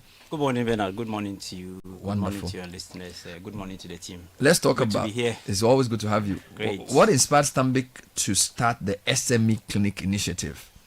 Thank you very much for the question. I think it's very important to state the importance of the SME in our economy. Mm-hmm. The statistics shows that they are very important. They contribute 70% to GDP, and almost 90% of businesses are SMEs in Ghana. Good. So obviously their effect on the economy is very, very impactful. And so we wanted to do something that would support them to grow sustainably and be able to support the economy. And so that's one of the reasons why we are running the SME Clinic, to provide capacity for the SMEs to make them grow and expand their businesses. Tell me about the 2025 SME Clinic. What makes this year's edition different? So this year's edition is different because we are scaling up the numbers. We started with 4 regions last year. We're doing 7 regions if time permits us. And then the numbers, last year we did close to 500 entrepreneurs, and so this year we are looking at pushing it to 700. We are scaling the daily engagement to 2 days per cohort. And so this year we want to scale up and provide them the necessary tools to scale and make better business decisions. So who is eligible to participate in these clinics? Yes, any entrepreneur, any SME owner is qualified to participate, and so we have kind of designed it to take care of our customers and non-customers, and so because we want to reach the wider SME ecosystem, so anybody who is an entrepreneur, SME, you are welcome on board. Yes, because we want to impact the whole ecosystem. So beyond the clinics, how does the bank support SMEs on a day-to-day basis? So all our conversation was just centered around the non-financial bits. So beyond the non-financial bit, which also include mentorship and regulatory support and even business formalization, we've gone to a point where we assisted businesses to formalize, and then all the charges associated with those business formalization was taken up by the bank. So we've gone to that extent. And so we also have our financial products. So we do working capital funding for businesses. Trade finance we provide. And we also have our enterprise banking unit and even the Stanbic Business Incubator to provide advisory service as well. So last year you achieved 60% participation from women entrepreneurs. Is this still a focus? Yes, it's still a focus, and we have even pushed the number up to 70. The challenge is to do 70 this year because we understand the influence of women in that sector, and so we are pushing it to 70. Hopefully, we are going to hit that numbers, and that's what we are working towards. Now, let's talk about access to finance broadly. Yep. You know, it's still a major hurdle for SMEs. Exactly. How is Stanbic addressing this? Yes, so like you mentioned, is a broad challenge for the SME sector. Normally, when you mention it, people are just looking at the access, but there are various components that comes to make it possible for SMEs to access funds. Availability is also there. There are issues of documentation. For me, that is very, very key. And so we tie that to the capacity building programs, because no bank would put money in your business if you don't understand your structure, you don't understand the business. And even if they have the feeling that you yourself, you don't understand your business, no bank will do that. So that bit, we would want to look at that as well. And accessibility is also important. What products are we bringing to them? And affordability is also very important. And so we are looking at driving down cost of transaction. We are looking at giving them loans at affordable rates. So beyond the traditional banking walls, what other things can we do? So we have partnership with MasterCard and some other organizations that give very concessional loans to support SMEs. Are there any partnerships involved in this SME clinic initiative? Yes. We are not in this alone. We have state institutions. We will working with the GEPA, we are working with ORC, and we are working with GEA, our main partners, and within the private sector to KPMG is a very strong supporter. They support most of our capacity building programs, and we also have private consultants who also provide some industry expertise during our training. So Blacksmith Consulting is also one of them. And so it is a holistic approach to make sure that all the relevant stakeholders are part of this journey. Let's end by talking about how entrepreneurs can participate or learn more at the SME clinics for the next round. Yes. I mean, it's very easy. I mean, you need to just follow, Stanbic Ghana platforms. You can also visit our website for registration. You can also speak through your relationship manager, and then or you contact our enterprise banking team directly on 030-340-9212, and then you are good to go. Will help you move your business to the next level. Don't forget the Accra edition of the Stanbic SME Clinic is happening on the 5th of November. First floor of the Adani Center of Excellence at the Stanbic Spintex branch. It's 9 a.m. prompt. And it's part of the Stanbic drive to give SMEs a new lease of life. This year is themed Future Ready SMEs, Driving Innovation, Growth and Sustainability, designed to equip over 500 businesses with practical insights into financial management, digital tools, and operational excellence. And I'll be talking to Hamza Mumuni about Stanbic Bank's deliberate, intentional focus on SMEs by bringing the SME Clinic series to us. I want you to mention again the number to use if somebody wants to register or if somebody wants to follow, if there's a social media platform that they can go on. Okay, so the number is 030-340-9212. Okay. And you can also follow any of our Stanbic Bank Ghana social media platforms. Any final thoughts from you, Hamza? So I'm calling on all the SMEs in Accra to visit our platforms and register and attend the program. Beyond the training, we also have impact tracking models that we put in place. For example, last year's cohort, what we did is that we have also moved them to other programs. To enhance their digital visibility in the system. So, I mean, we start with you and the journey continues until you build your business to a level where you make it more sustainable. Thank you, Hamza Mumuni, Stanbic Business Incubator Manager, for speaking to us here on the Citi Breakfast Show. Thank you very much. This is still the Citi Breakfast Show. We'll be right back. Unleashing the power of relevant radio. This is Citi 97.3.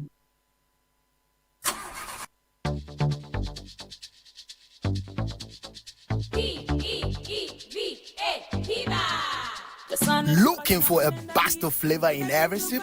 Discover the refreshing taste of Piva beverages. Enjoy the classic Piva Cola flavor, perfect fit anytime. How about a fruity adventure? Try our delightful Piva orange fruit drink packed with recognized citrus flavor. Craving something exotic? Our Piva cocktail fruit drink brings the tropics to you. For a sweet and juicy treat, grab our grapefruit drink and don't miss out on the refreshing Piva Tangerine fruit drink, bursting with tangerine flavor. Piva Cola, Piva Orange, Piva Cocktail, Piva Grape, Piva Tangy. Grab yours today. Available now at your local store. Call us on 055-00-322-31. Piva, a taste you love. This advert is FDA approved. P for Piva.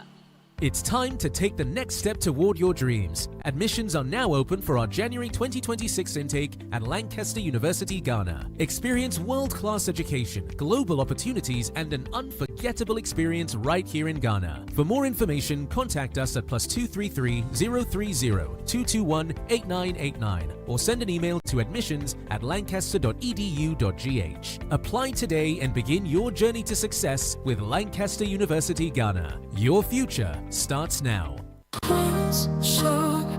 Protect yourself from germs and bacteria with confidence. Cleanse hand soap effectively kills 99.9% of germs with every use. Perfect for all your hand washing moments throughout the day. Available in a variety of variants and delightful flavors. Choose Cleanse for yourself, your family, and friends. Make Cleanse your daily essential. The GC brand. It's all about you. This advert is FDA approved. And where do you think you're going? To train in the garden. With my broom? Mom, it's a javelin. Oh, really? And that plate? That's not a plate. It's a discus, Mom. We are training to become winners. Well, you know you need lots of energy to become winners. So you both better start your day with Twisco before you go anywhere. Besides its great chocolatey taste, Twisco is enriched with Enerfort, a blend of energy-boosting vitamins and minerals for little winners. Thanks, Mom. Got to keep my little winners in shape. Twisco, power your dreams. This advert is FDA approved. It's the Electroland Xmas Picky Warmer promotion. Citi is appreciating and Electroland is offering. Buy Nasco LED TV from 699 Ghana cedis, and when you buy Nasco French door, you get a free 5-gas cooker. Buy Nasco 425-liter chest freezer and get free 24-inch TV. Now buy the 545 to 800-liter Nasco chest freezers and get free tabletop fridge. Buy selected TCL smart TVs and get free TV wall bracket, air purifier, and professional monitor. Or you can buy TCL side-by-side fridge and get free 24-inch LED TV. Buy the Samsung QLED 4K Neo TVs from 65 to 100-inch and get your free music frame wireless speaker. Buy Samsung DuraCool Twin Cooling Plus and get free blender or 4-burner gas cooker. Now rush to Electroland showrooms or authorized dealers in Ghana. Call 050-315-9339 or visit www.electrolandgh.com. You don't say Premier League no get size, the passion, the goals, hey, it a be rough. And DSTV is giving premium customers the chance to watch a Premier League game live. All you need to do is to keep your DSTV premium subscription active from now till 15th December. Dial *759# and stand the chance to watch your favorite star play before your very eyes. This promo is brought to you by the NLA on the Caritas Lottery platform. T's and C's apply. DSTV, your home of entertainment.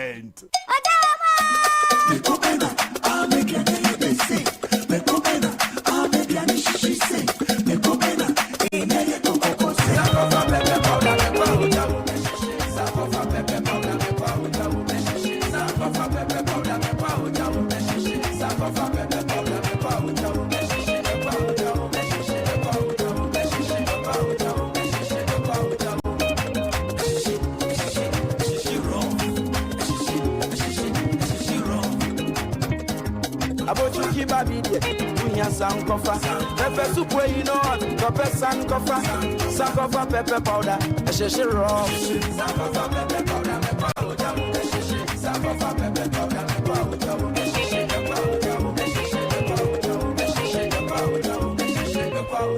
sankofa pepper powder. FDA aji ejade nkrato yatum. No money and payday is 3 weeks away? How do I fix this? Bank loan, account setup, long process. Nah, forget it. Let me see if Fafa can help. That was Dada Joe before he called Fafa. Yes, Fafa from Bank of Africa can sort you out fast. From engine repairs to school fees or side hustle support, Quick Fix Loan from Bank of Africa is here for you. Call 030-224-9690 or chat Fafa at boaghana.com and take advantage of the Quick Fix Loan for salaried workers offered at an unbeatable interest rate with no cash deposit required. Promo is now extended to 31st December. T's and T's apply. Hey, Fafa, wait here. Papa. Bank of Africa, as strong as a group, as close as a partner.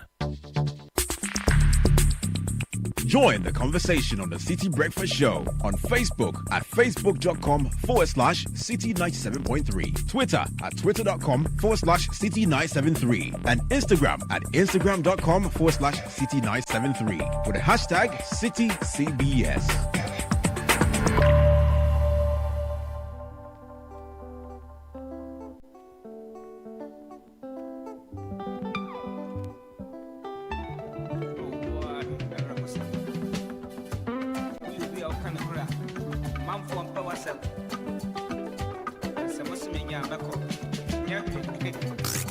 Unleashing the power of relevant radio. This is Citi 97.3.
So it's 10 minutes to 10 on the Citi Breakfast Show, and we're going to read a few quick announcements before we wrap up on the glut of cassava and rice in Ghana. It's winning season again. The luck is here. Luck is everywhere for everyone. We'll show you how. Please grab your phone, dial *712#. Go with option 1, buy a ticket for yourself. Option 2, help you buy it for someone else. If you want to generate a ticket for yourself, you go with option 2. But if you want the system to do that for you, choose option 1. For online users, the luckiestafrica.com is where to visit and register. Use Momo or card to pay, and then you're good to go. It's your golden chance, so hop on. Let's get lucky together, because luck is everywhere. If you're looking for a best of flavor in every sip, please go for Piva beverages. We have Piva Cola, Piva Orange, Piva Cocktail, Piva Grape, and Piva Tangy. So grab yours today. It's available at a local store near you. 0550-032-231 is the number. Piva beverages, a taste you will love. Now prepare to be amazed. Ghana, Kumasi, Takoradi, and Accra. Royal Foam is bringing you the biggest sale of the year, the Royal Wow promo. Enjoy wonderful discounts from 10 to 50% on all your favorite Royal Foam comfort products. Yes, you heard right. Get 50% off Luna sofas, 30% off beds, 25% off Chesterfield sofas, 30% off Adinkra L-shaped sofas, and end up to 20% off on mattresses. This is your chance to experience true comfort and style at prices that will make you smile. Hurry now and make your purchase. These wild deals are for a limited time only. Call 020-227-1000 or 050-922-7042. Royal Foam, rest assured.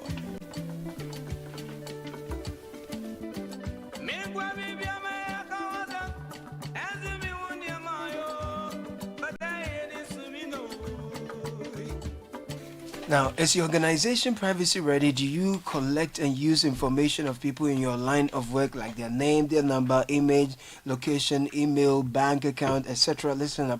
You might be doing the wrong things. Whether you buy, whether you're a big company or a small one, you must respect people's rights to privacy. Register and be certified by the Data Protection Commission of Ghana. It's the law. You will receive the necessary training, advice, and be guided on the right systems to put in place to help protect the information you collect about people. 025-630-1533 is the number to call. Dataprotection.org.gh is where to visit to register. Privacy is the responsibility of everyone, and remember, privacy is personal. Now, Diamond Cement has the very best of cement for you. 42.5 outgrade, highest quality on the Ghanaian market. We've been with you since 2000. We are rated green by the EPA. Now we've got a 32.5 outgrade, great value for your pocket. Please locate us at Aflao, Takoradi, or Bwepe. We are nationwide, but these are where our factories are. So call us on 0244-313-368. Kindly deal with us directly if you want to. We recommend you do that. Diamond Cement still as hard as a diamond. And let's take you to some of the comments that have come in. This one says, please, Bernard, what is the purpose of the stored rice? Importers will continue to bring rice into the country, and eventually the rice we store here will go bad in the silos. This one from Boidi Inspector says, galvanized steel is the best material for rice storage in silos due to its durability, strength, and the hygienic handling of the same. They have to be well ventilated though. This one says, Ben, listen well to Godfred. He knows and understands what Ghanaians normally do to make money moves in this country. It's coming in from Ejaba Sekina. Okay, he's sending it from Nsekina. From Nsekina. This was the Dear Bernard and team. With regards to the storage of food and generally agriculture produce, I think we over-rely on government to lead every aspect of our lives. Ghanaians have largely refused to be entrepreneurial thinkers. We go to school and come out with plenty degrees only to go and work for others. The few entrepreneurial minds in the country are boxed in a few sectors. Now, we don't need money to make money. We need ideas to make money. So if there's a lack of ideas, then there will be the lack of money too. Ghanaian entrepreneurs need to think agricultural, and investors will flood in. I did a bit of a poll to try and answer the question on why people have stopped eating fufu. So has fufu quietly become a luxury meal in your home? Farmers say staples, cassava, rice, plantains are abundant, but there's no demand. What's the real issue? And the question, what's the real issue? What's the real issue? And high preparation costs is leading. High preparation costs is leading the way. Okay. Somebody says followed by the system is broken and prices are through the roof. The last one is lack of value addition. And when we went on the break, I just went out to talk to a couple of our colleagues as well. And most of them also spoke about the high preparation costs. I spoke to one Nana. Preparation in money or time? In money. So Nana, for instance, confirmed my story about the plantain being quite expensive. You know, Nana likes his fufu. So Nana? One Nana, yeah. Oh, himself, you know they have time? He said the plantain is a problem. Blajo. Yeah, the plantain. But what about the cassava is a problem. The price of plantain is expensive. A couple of people are also saying that they are selectively buying because of galamsey. So let me read a couple. Yeah, there's also that. People have changed. Yeah, so let me read about 3 I got on my my personal timeline. Good morning, Bernard. Cassava can't be more than demanded. I've been in the cassava plantation business since 2019.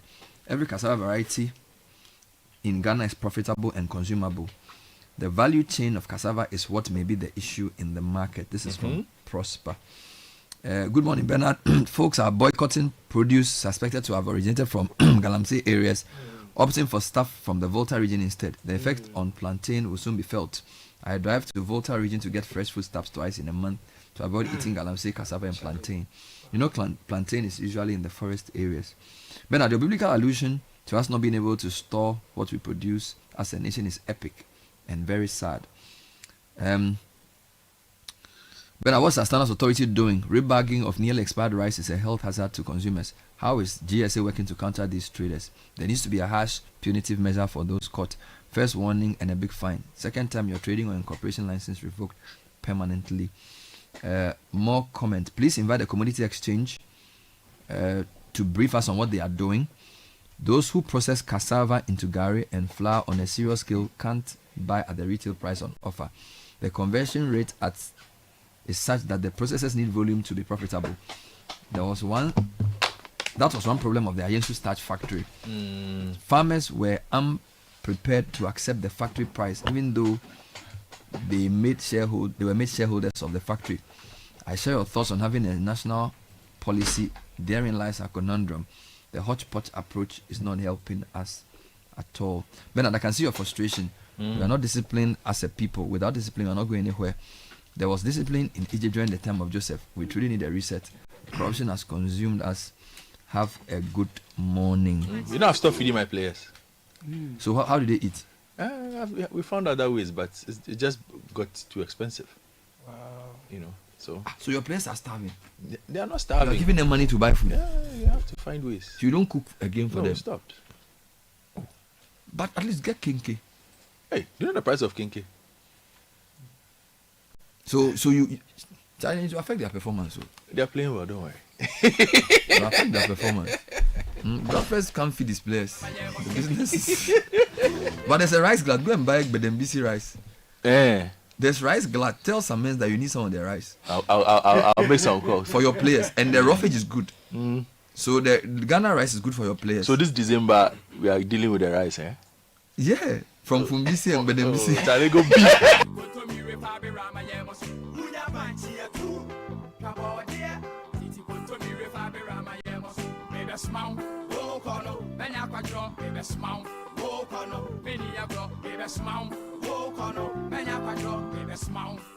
Well, that's all we have time for today's edition of the City Breakfast Show. Thank you so much for listening. Brunch in the City is next with Now Your Quarter. Before that, City News at 10 with Shiba Rabini. Good morning, Shiba. Good morning, Bernard. Coming up, Lightwave e-health